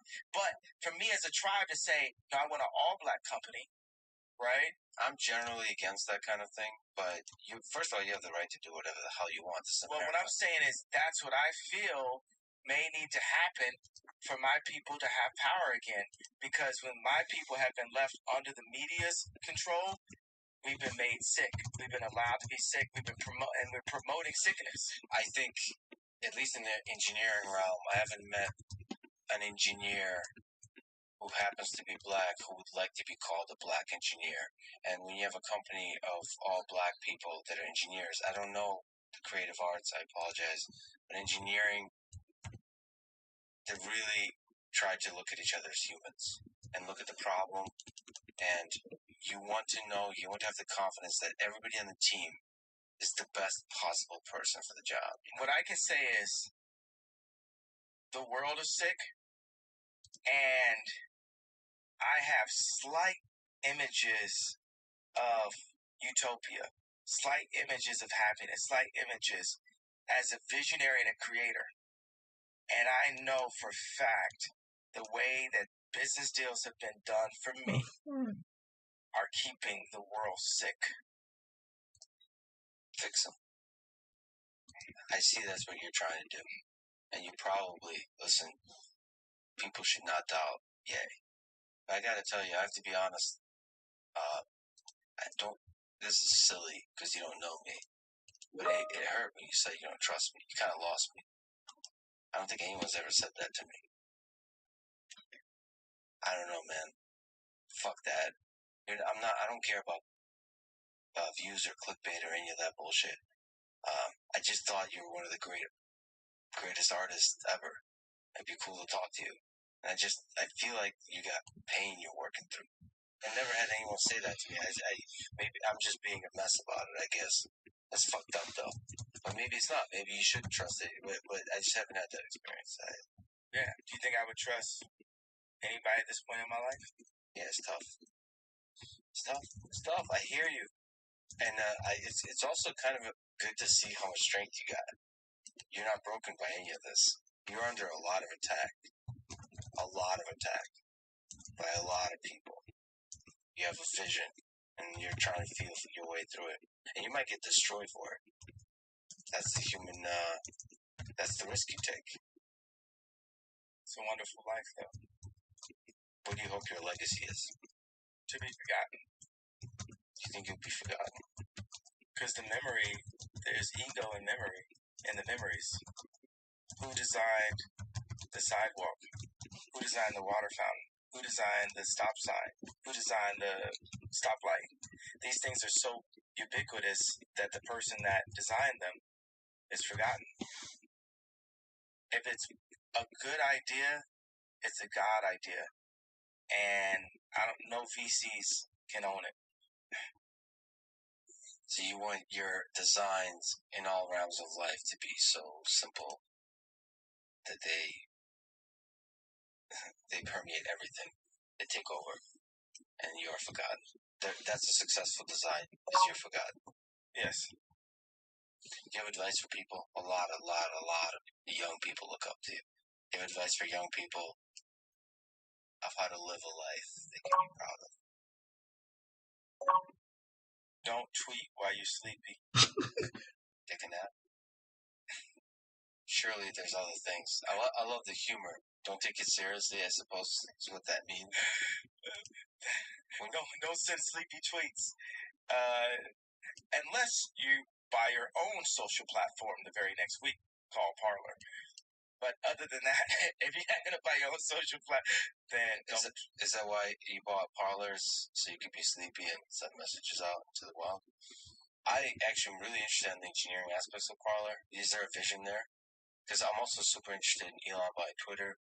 I like Instagram better than Twitter, and I'm sure Mark Zuckerberg liked Instagram better than Facebook, or saw how how valuable that was, and he bought it. So you'd like to take Parler, something, whatever is the magic that makes Instagram work, you want to push it. Well, I thought it was interesting how it felt like Snapchat made the Kardashians bully Instagram.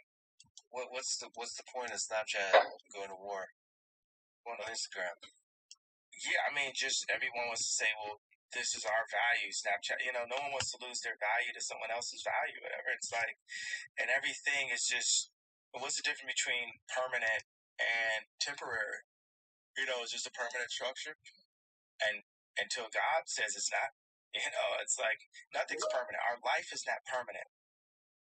So how do we just let go of those things? Even like going from the name Kanye West to Ye was the beginning of just letting go of some things, of these titles. Phoenix, Arizona. Like, we need to remove the titles. Like, hey, if I have to leave Adidas and I have to go Next Computers, that may take me out of the billionaire standing altogether.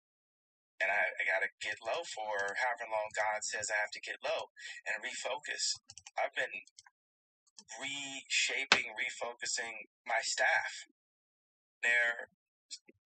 We need to remove the titles. Like, hey, if I have to leave Adidas and I have to go Next Computers, that may take me out of the billionaire standing altogether. And I got to get low for however long God says I have to get low and refocus. I've been refocusing my staff. I had some people that were good, and I had some people that weren't. I had too many people, and I've got a vision inside of me, and I'm like, this is how I make this vision. I have to bring this vision to life. I have to bring these houses to life. I was talking to one of our architects on, we're actually getting close on it. I've built it a few times. I had the domes you probably saw, and I said, how we transformed Kim's house, and we're getting there. So you want to get into architecture? You really want this to become a physical reality? Yes, and I've got close. Rome wasn't built in a day. Yeah, but Rome had to start somewhere. Yeah. I got to call you out on the advice. There really is a lot of people that look up to you, and you've lived a really difficult life, and you made it through all of it. What do you advise them to do? Do everything that you feel, even if you are told that it's the wrong thing. No. But not anything violent. So do what you feel, say what you feel. Trust your heart. Yeah, trust your gut. Trust your instincts, because that instinct is who God made you to be. Not, what lines up with your frat brothers, or what lines up with what your dad wanted, or what lines up with your classmates, or, it's just God has something inside of you, and when you walk down the street, you're thinking about it, and then you just see it in the window. And you go down another street, you see the same thing, or you're thinking about a number, and that number pops up, or you see it on a license plate, and that's just, something is trying to say, be the maximum yay, be the maximum you, and God won't give you anything that you can't handle. So for me, everything is a yes. I think they say be like water. I know Bruce Lee said that. Or matter of fact, just be. Because we are beings with engineering opportunities. Beautifully put.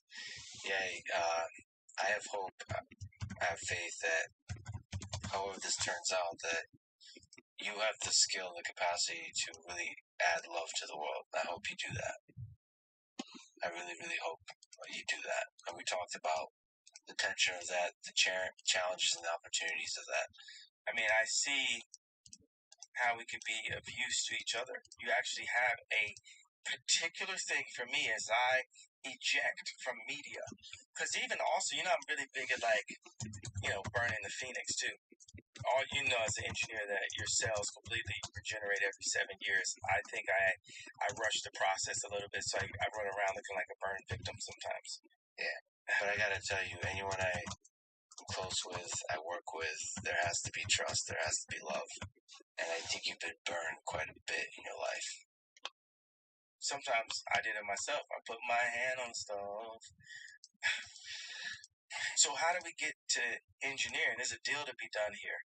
Not saying you're making this money off of that, I'm making that money off, but I don't care about money, by the way. Same, twins. So there's dealings here. You got pain, I got pain, but we're beings with engineering opportunities. For a long time, I thought somebody should create a new social network. And it looks like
Great engineering could do that. You got two at one time from two of your homeboys at one time. Yeah. And that's a great way. I mean, it can be done from scratch or it can be done anew with an already established platform. Yeah. Now, I'm very excited by that possibility. Parler is smaller. Twitter is larger. I wonder whether you could do any kind of revolutionary engineering with a large company. If anyone can, I would say it's Elon. Well, Elon can look at what we do over here. That's why I like God does this a lot of times. He creates doppelgangers. There's a lot of examples where theory happened two places at one time. A really similar type of personality happens at one time. It's weird. It's beautiful. It's hilarious, actually. Yeah. It's kind of humorous. So we should just share every piece of information together as I go build Parler and as he builds up Twitter and see how to make both those better. But I'll be like, hey, I'm not gonna let Snapchat bully me out of adding something to it that's best. It should just be the best platform possible. Yes. That means that TikTok has amazing features. Twitter has amazing things about it. I know this girl that's like, I like Instagram better than Twitter. It's just, she likes that Twitter has porn. But other than that, Instagram. But I was like, well, Instagram is porn also. It's like soft. It's more subtle. It's not telling you. It's not conservative by any means. And I mean, that's the thing. You have to please a lot of people with these platforms. And I think the goal of a platform should be to help individuals maximize their long-term happiness and growth, like intellectually, spiritually, psychologically, all of that. And it's a tricky thing to figure out how to do that. Of course, you could just have a platform that's just strictly for fun. I think that's where TikTok leans. But I think there's a balance to strike. Like Twitter, there's a lot of intellectual, philosophical stuff going on Twitter, but it somehow currently makes it too easy to be divisive and hateful towards each other and cancel and all that kind of stuff. I think we need to have these healthy conversations. That's what it is. Healthy conversations, healthy dialogues. That's the biggest thing. Like, when I first wore the red hat, the conversation is less healthy than it is today. The conversation about George Floyd, it's like, did I send the tweet the right way? Is Candace Owens' documentary perfect? Is Michael Moore, is that documentary is perfect? Century Self, is it fully accurate? It's 2 to 3 hours of a transmit of information through a particular, usually one person's view. And anything you want to research, if you're interested in it, you got to look at 10 versions of it, 20 versions of it. George Floyd, we looked at one version of that. Now we have a second. Well, by the time we get to I know this is like, it's not my last hoodie, but it's definitely not my first hoodie that I put on. It's like, that's how we got to it. Like, even this particular size of zipper, or the fact that, for people who know, they know that it's like Carhartt. Even though the Carhartt tag isn't there anymore, you just know by the shape of it, you feel it. So it abstracts. It takes into like this cubist place, like Picasso, Matisse, or African Cubism, or Dire Straits. Money for nothing and your chicks for free. Look at that. Hey, I wouldn't think you could reference Dire Straits. Look at you. That video. Yeah, I know. It's a great video. It's like your encyclopedic knowledge of music is great. I think that porn is not just sexual. That term actually relates to torture. Like, what I'm saying? Like watching people beat each other up on WorldStar or something. It's like, that's called torture porn. There's also food porn. How do you explain that? What's food porn? Food porn is like looking at really delicious cakes and cookies and steak and so on, and you're like, holy shit. Exactly. Architecture. Like, there's people who love architecture. When they see architecture, I know, I got friends that be like, oh, that's porn. Yeah. Architecture. Yeah. Yeah, it's like, that's like love, like dopamine-fueled love for a thing. Yeah, that's beautiful. I think that's beautiful. Well, I think as long as nobody's getting hurt. The intoxication that people have, the worst part is like when one person's in love and the other person's in like. That's us right now. Who's in like? No, because you said you love Bill Maher and you like me. Not and I love you, so that was no. I actually love you both. Right. And the funny thing is, like, as a visionary, visionaries are more extreme than business people, because a visionary would do bad business for their vision. A business person will never do bad business. It's well put. Really well put. So when you say I don't care about money, it's like, yeah, I feel you. Like, I feel that I care in a way that I need that. But I care about the vision that I have to a Steve Jobs level, to the point of putting that above my regular human existence, meaning having to go and take all the arrows, that I become a soldier of the vision. Because someone could say, a wife could say to, like, say like in the 60s, their husband's about to go to war. The wife may not want their husband to go to war because of their children, but he's going to war because of their children. Definitely. Do you regret any aspect of just giving everything to your vision? I mean, you've spoken about that, saying, like, I got fucked over in the business side. I promise that I had to stop envying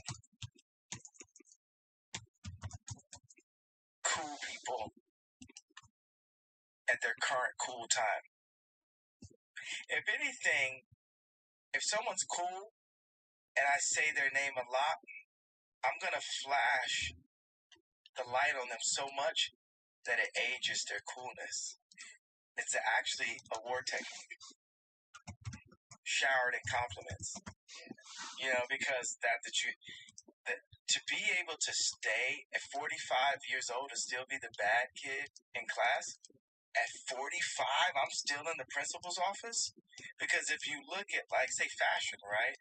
If you think of something fashionable, it's probably going to look like the kid in the principal's office.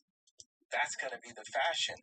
And that's part of the reason why I'm the most influential person at fashion, because I refuse to leave the principal's office. If the substitute teacher comes in, I'm going to say, you got a big butt! Yeah. I'm going to get, and they're going to right back to the principal's office. And people are going to be like, yo. And that's what you keep on saying, like, who can we talk to? Because no one can talk to me. No one, I'm out of control, bro. It's just God, then me, and then fuck everybody. You know what I mean? That's really how I live my life. And I just want to say this one thing about the children thing. I wanted to, put that point together, put that idea together. I don't like the word point. I'm really big on, like, words being powerful, says the person with the sleepy tweet. Yeah. So you're full of contradictions. Yeah, I'm a human being, right? It's like some days I'm like, I could go 30 days to be celibate, like really, like I'm a monk. I'm being like faithful to God. And then I go like working out, no carbs, like my weight will fluctuate. And I'll have times I'm like, I don't feel like being told what to do. So I don't want to work out with a trainer. And I just want to drink this Hennessy. But I want to say this thing that I will text to Kim sometimes. I'll say, you may not understand what I'm doing right now, but you will. And that's what I would say to everyone. You may not understand what I'm doing, and this gives a little bit, maybe we're like 20% there, but there's still going to be people who leave this interview and they're like, I still don't like the way you apologize. I still don't want to say what my involvement would have been to make him lead him to that point, and we just want things to be how they are. There's people in the world who want the world to stay as it is, and there's people who want to change the world, and that's happened throughout time. They say that with Da Vinci, halfway into a conversation, he could not suffer fools so much that he would walk away halfway into the conversation. And I said, well, that's why it's the Da Vinci Code and not the Da Vinci world. And every time I go and piss off a group of people or do these things, on some end, it's like I could be turning my thing from a potential world vision to a code, or I could be opening up conversations with new friends that I may trust someday. Yeah, that's beautiful. That's beautiful. that because the change you will have on the world that you don't know for sure, it'll happen across years, even decades. So you have to think in the future. Like you're working in the future. Your actions are working in the future. And a lot of people will judge this conversation and others you've done and so on in the present, and that doesn't matter. You know why I apologize, why I say I'm sorry to the Jewish people that I hurt? It's not about, like I said, I'm not going to hold this apology hostage, right? It's obviously it's about God, but God is everything, right? So what's the point of you having language and being that you can't engineer if you say God, God, God, right? It's like God asks us to be judgmental so that you become, if you're a doctor, right? It's your judgment that saves grandma, right? And God puts that in there. It's like we have God inside us. We're a piece of God also, right? So I'm going to go specific to a person. That story about Da Vinci alone is enough of a reason for me to give a sincere apology to the Jewish people, because I do believe that there's a Da Vinci Code inside of all of my misspellings and scribbles right here that God wants me to get to the world. And when I'm in my way, if God has set something on me, when I'm in my way, I'm in God's way. I can point at other people and say, hey, you guys are in God's way because you're not listening to me. But if I'm in my way, I'm not listening to God. And for me to be a philosopher and a leader, whatever other language, I have to listen to God. So before God, what I will do is start off as a samurai and say, I'm sorry for hurting you as a Jewish person. I'm sorry for the way that made you feel. And I'm sorry for the entire population of a race that I feel is actually my brothers, because I classify and feel that I'm also connected with Christ in that way, that my people came from Africa in that way.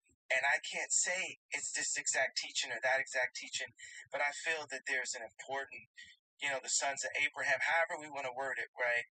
For us to come together and bring our different talents together to serve God collectively. And he, as much of an alien as I am, he does not cause me. He did not call for me to alienate. And that's what the problem has been, especially in politics and in America. He plays America as the TV, as the radio to the world. We invented rock and roll, right? We are the influencers of the rest of the planet. We're the youngest startup in history, right? We're the youngest country. We're the youngest superpower, right? So for me in my position, the fact that I can talk to Trump one day and be at a game with Kim Kardashian the next day and then be at Paris Fashion Week, they don't want me to be involved with language of divisive language, proving that I can be just as racist as a racist white person. Oh, I can be a racist black person also. That's not what God has called me to do. So how do I simplify and say, hey, to you as a visionary, as an engineer, as a person that's given me a platform, that as my brother, I want to apologize to you for how that made you feel, and to the rest of the people that carry specifically that pain, not the pain that I talk about.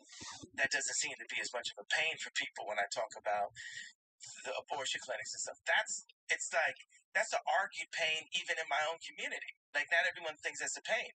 But for the Jewish community, it's collectively, this was a pain. And I've gone so far just psychologically on this journey since that statement had happened where I didn't want to like give up the candy in my pocket. I didn't want to say, hey, I stuck my hand in the candy jar. I wanted to defend my freedom of speech. I wanted this. But even with freedom of speech, pain is pain. Causing people to hurt is not helping. Causing people to hurt is not helping. So that means I have to take a more sophisticated approach to engineering this problem. This problem is an opportunity. And yes, that what could some people may deem as a mistake. Would it be more genuine if I called it a mistake? I think I would be hypocritical by calling it a mistake with the and then that the idea I'm going to say out loud. So I don't try to be a hypocrite on purpose. But I will call it a mistake to add a genuine, to be genuine about the feeling. With that mistake, with me as a human being, not to justify, but I have to state that God makes no mistakes, because if I hadn't made that mistake, I wouldn't be in front of you today. And that's not to justify this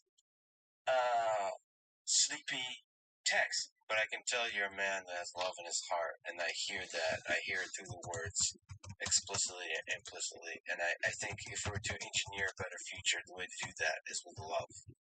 So as one human to another, I love you, brother. Thank you for talking today. This is great. I like you too. Son of a... Thanks for listening to this conversation with Ye, formerly known as Kanye West. To support this podcast, please check out our sponsors in the description. And now, let me leave you with some words from Ye himself. Nothing in life is promised except death. Thank you for listening. I hope to see you next time.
Had it back in my office.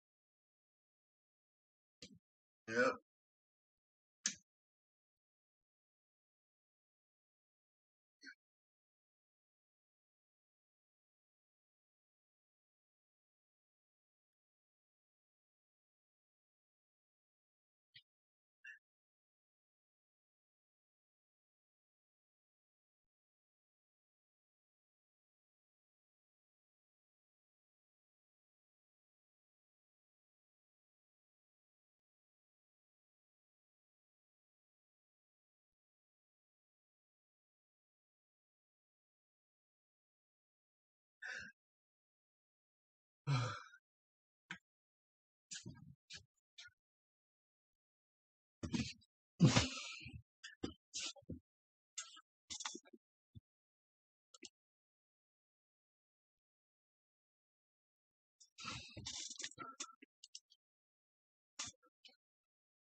We all know a nutritious diet is essential to supporting good health. But the planning and preparation of getting whole food ingredients like grains, fruits, and vegetables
A $3,500 deal.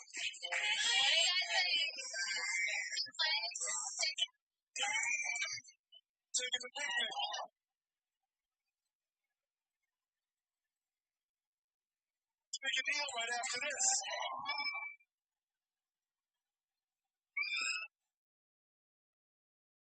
If you're on Medicare, remember, the annual enrollment period is here. The time to choose your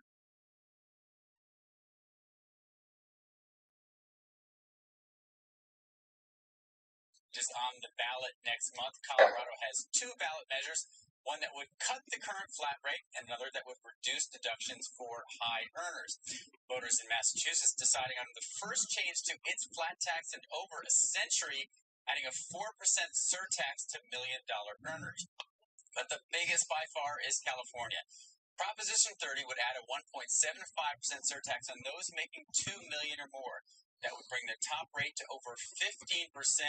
And the combined federal and state rate to over 52% in California. There were about 35,000 taxpayers earning that more than $2 million a year back in 2019, but they accounted for a third of the state's total tax revenue, and the state has already lost over 250,000 people back in 2020. The $3 to $5 billion in estimated revenue from this tax, well, that would go to EV infrastructure and rebates. It is backed by Lyft, which has spent over $45 million supporting the measure and to convert its fleet back over to EVs. Now, Democratic Governor Gavin Newsom, State Teachers Union, and Republicans all oppose the measure, Carl, but right now it's very close. It has to get a majority of voters. Right now it's at 49%. So I have to see where that ends up. Yeah.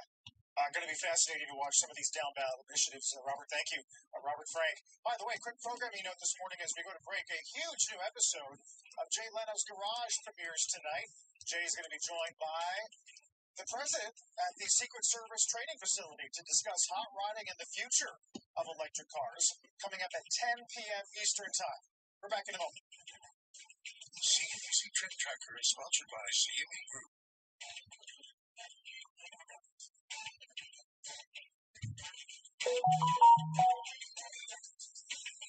CME Group, where risk meets opportunity. After fueling violent attacks on our democracy, Facebook is rolling back safeguards. They disbanded their team overseeing the platform's role in elections, ended work on addressing the societal harms of their own products, stopped promoting authoritative sources, and scaled back their own transparency tools for tracking election misinformation, while continuing to put their own profit first, no matter the cost. We don't want another insurrection. It's time to hold Facebook accountable for failing to protect democracy. High Point University is the premier life skills university, where student transformation is focused on personal initiative and extraordinary career outcomes. Employers value HPU's real-world knowledge. Students love unprecedented access to global leaders on High Point's inspiring campus, and parents appreciate HPU's God, family, and country values. Choose to be extraordinary at High Point University. I started as a single mom with $2,000 and a passion for New Orleans. I'm Lauren Haydell, owner of Flirty Girl. Today, my tiny online shop has grown into 8 stores. We're a must-stop shop for unique New Orleans-inspired gifts. Lauren doesn't just create cool NOLA merch, she creates opportunities. Small businesses like Lauren's open doors for neighborhoods to thrive. Support your community. Support small business. Michael is back, and he's more dangerous. The only way he can die is at my night.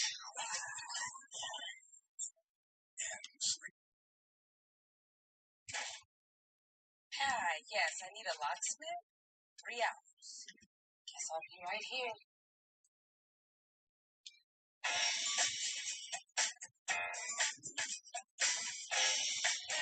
Nice. It's a cashback, right? If you save it, you pay right then. Good afternoon. It was. The Wells Fargo Active Cash Visa card. That's real life ready.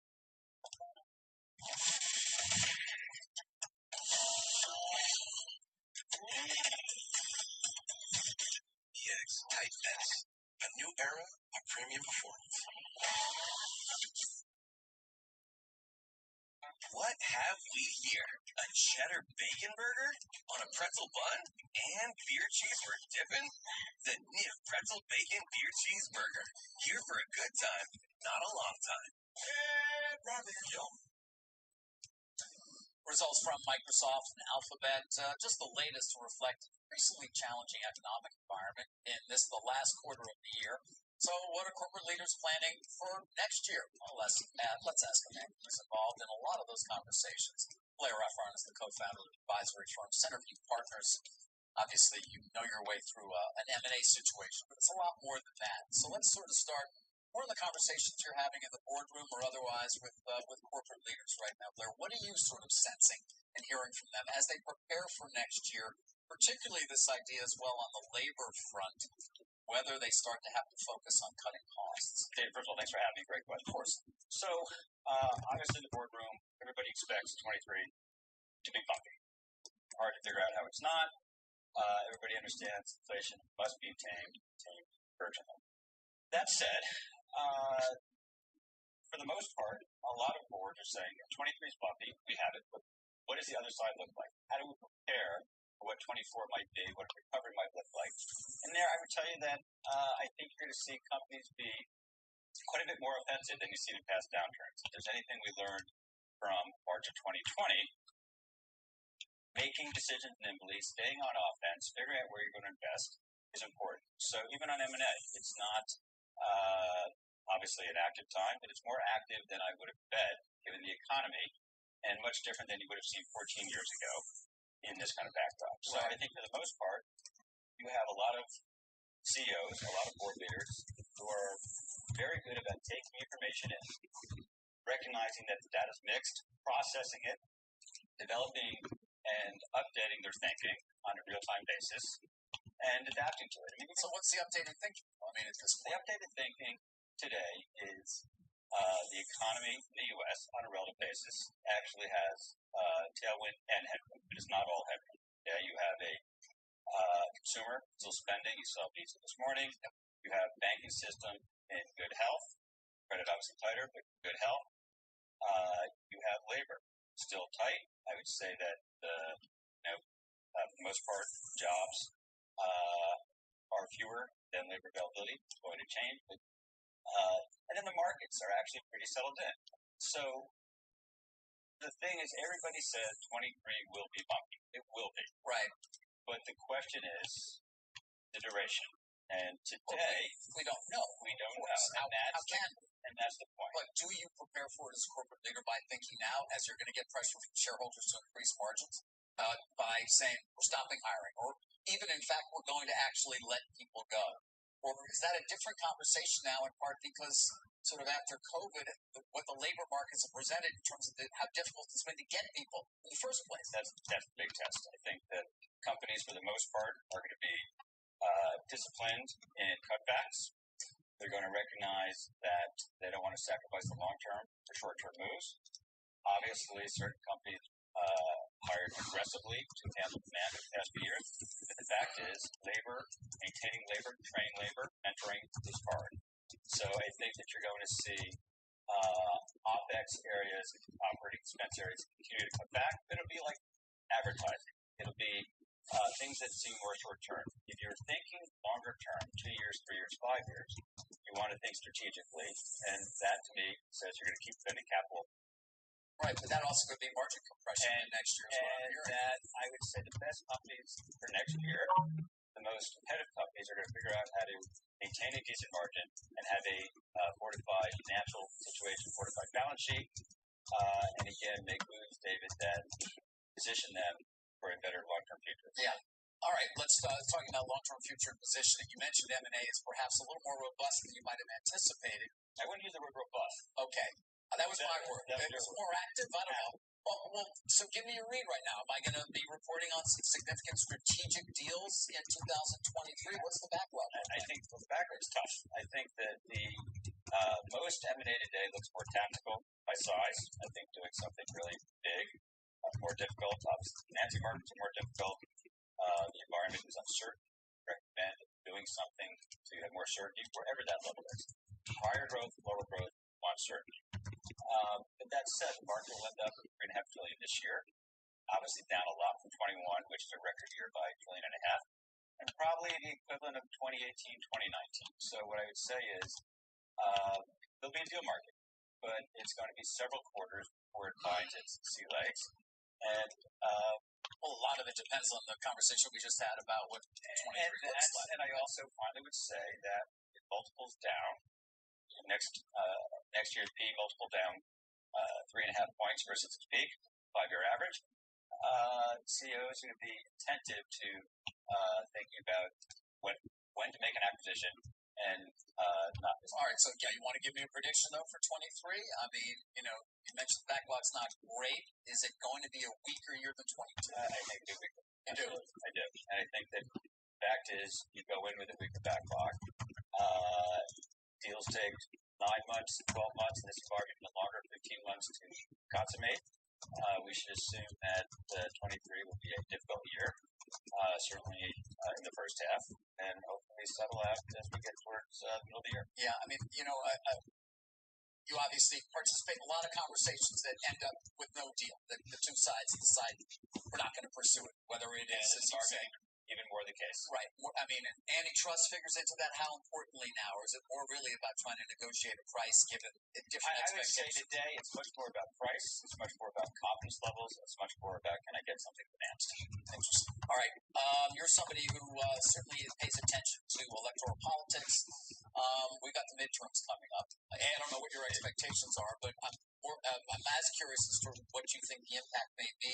Let's say if the Republicans do take both the Senate and the House, it seems more likely in recent days. We'll see. The fact is, obviously, with both houses, hard to think about legislation. That said, we have $4 trillion of spending that is yet to be really into the marketplace. And the point is, my biggest concern is in a downturn, Congress come together. This deep downturn, if that were the case. We've seen the answer is that they do. And I'd also argue that a lot of things can be done administratively by executive order. And the fact is, my perspective is you have $4 trillion of funding over 10 years. What you really want to do is figure out how to make it done most effectively, most impact, and frankly help everyday Americans with an economic tailwind. What we don't know is obviously what it means in the level of volume going up dramatically. But 2 weeks is a long time in politics. We'll see. Yeah, we will. And finally, back to work, back to the office, really is what I should say. We talked about it before. Financial services has one approach. So I assume you're getting people back as often as you'd like. But what's your view overall, again, given you talk to a lot of different CEOs, in terms of where we stand on that? Are we sort of have the world we're going to live in for a while now? David, the conversation about back to office, I don't hear as much. Most companies have figured out what they want to do and what works for them. Whether it's primarily back in the office 4 and 5 days a week, whether it's some sort of hybrid. And every company has a different culture. Every company has a different requirement for what it wants for employees, for its colleagues. And I think what's really going to go on for the next couple of years, people are going to test it. How does it work? How does the flexibility work with training and mentoring? How does it talk in terms of retention? Well, what do you think, though? You're back to the office guy. Back to the office, absolutely. I think people are enjoying it. There's a lot of energy. And I think in most businesses, in most companies, people like to be together. They like to congregate. And having a campus-like atmosphere instead of an office-like atmosphere is something that I think, having done it... It's still a grand experiment, though, isn't it? Not really. You don't think so? It's past that now. I think it's past the experiment, and I really think that every company, as I said, is going to do it differently. But I am absolutely seeing that people like being together. And by the way, this question of efficiency versus productivity, I think people in the office like being a little less productive, a little more creative, a little more thoughtful. Yeah. It actually helps overall performance. Well, I like being together, too. So thank you for being here. Blair Efron from Senate. You're welcome. All right, let's give you a quick look at the laggards on the NASDAQ this morning. As you might expect, of course, led by those two mega cap companies that reported disappointing earnings last night, Alphabet and Microsoft. Got a lot more for you after the break.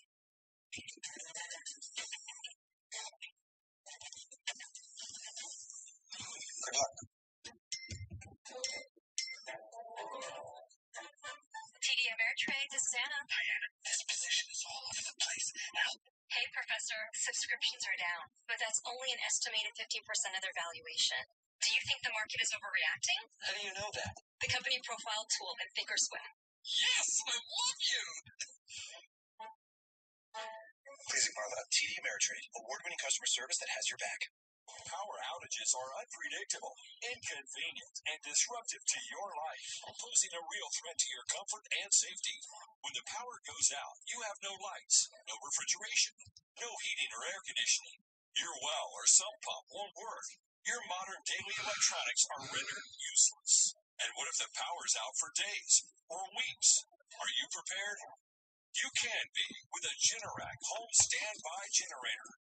The Generac powers our well, refrigerator, and my CPAP machine, which are all things that we need to survive on a day-to-day basis. When a power outage occurs, your Generac home standby generator automatically powers up, so your life goes on without disruption. You and your family are comfortable, safe, and secure. Generac generators run on your home's existing natural gas or propane, and Generac's Mobile Link remote monitoring system keeps you posted on operating status, maintenance updates, and more. Generac generators are designed, engineered, and purpose-built in the USA.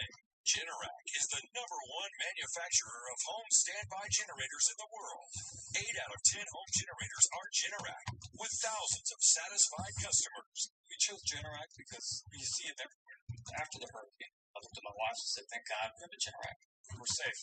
Prices start at just $19.99, and owning a generator is easier than ever. Special financing is available with low monthly payment options. Act now, and you will also receive a free 7-year warranty valued at $695. Call or go online now to request your free quote with one of Generac's 8,000 nationwide dealers. The call is free, the quote is free, and there's no obligation to buy. Call or go online now, so the next time there's a power outage, your home powers up. Power your life with Generac. Call or go online to request your free quote today. On Closing Bell Overtime, breaking news and Meta quarterly results. Some of the company's futuristic concepts challenging and delivering for Facebook's parent company now. 4 p.m. Eastern. Watch or listen live on the CNBC app. All right. Well, NASDAQ, of course, has been underperforming overall, as you might expect, given Microsoft and Alphabet are part of that. But Bob Pisani joins us now to talk about, look at that, man. If I told you last night we were going to be up on the S&P after those numbers. Right. And I want to show the earnings situation. I mean, you think, look, Microsoft down 4 or 5%, Google down, Texas Instruments. Look at this. You think the S&P would be down 100 points on this, but it's not. And then you look at the other big tech stocks that are out there. Apple's, down 1%. Nvidia, AMD is to the downside. My heavens, the S&P should be down 70 to 100 points. Where is it right now? Look at this. It's now essentially moving into positive territory, and we've seen that for a while now. But 10 o'clock, remember, the Bank of Canada came out, surprised everybody, said 50 basis points instead of 75. The market rallied even more, but it was going in that direction before, and that's because, David, the macro is what's moving the markets right now. It's the 2-year yield has been trending downward now for 4 days in a row. What does that mean? Well, the S&P 500 is up 5% since the 2-year yield has been trending downward. So, yes, of course, earnings matter. Yes, they're important, but we are moving in relation to the macro picture. There you go. 2-year yield's down 4 days in a row. The S&P is up 5%. I want to just quickly mention we're waiting for the mobile IPO to come. And to get the opening price. Yeah. The interesting thing here is I was there 27. I don't know if you were here 27.30 was the last indication I saw. I don't have it yet, but the important thing is they priced them up, but they're only floating 5%. So they got a really good way to squeeze this thing a little bit higher. But we are just having a terrible year here. The IPO ETF is down 51% this year to date. Remember, the S&P is down 19%. So there is sitting at multi-year lows for that. And remember, in terms of another miserable year for IPOs, look what we've raised so far here this year. 66 IPOs has raised $7.5 billion, and we normally will raise 165 IPOs, $45 billion. Now we got 2 months left. Okay, so this is only year to date, but consider this: we're down 80% compared to a normal year for IPOs? It's just been nothing short of horrible. Yeah, and companies we keep waiting for 2023 to clear up, and nobody is even kind of waiting and getting in line for 2023. I hope if they find some kind of bottom in the market in the next few months, that's going to change very quickly. All right, Bob, thank you. A pleasure. That's going to do it for us right here on Squawk on the Street. Let's get over to Tech Check. Good Wednesday morning. Welcome to Tech Check. I'm Carl King today with your devotionist, John Ford. Today,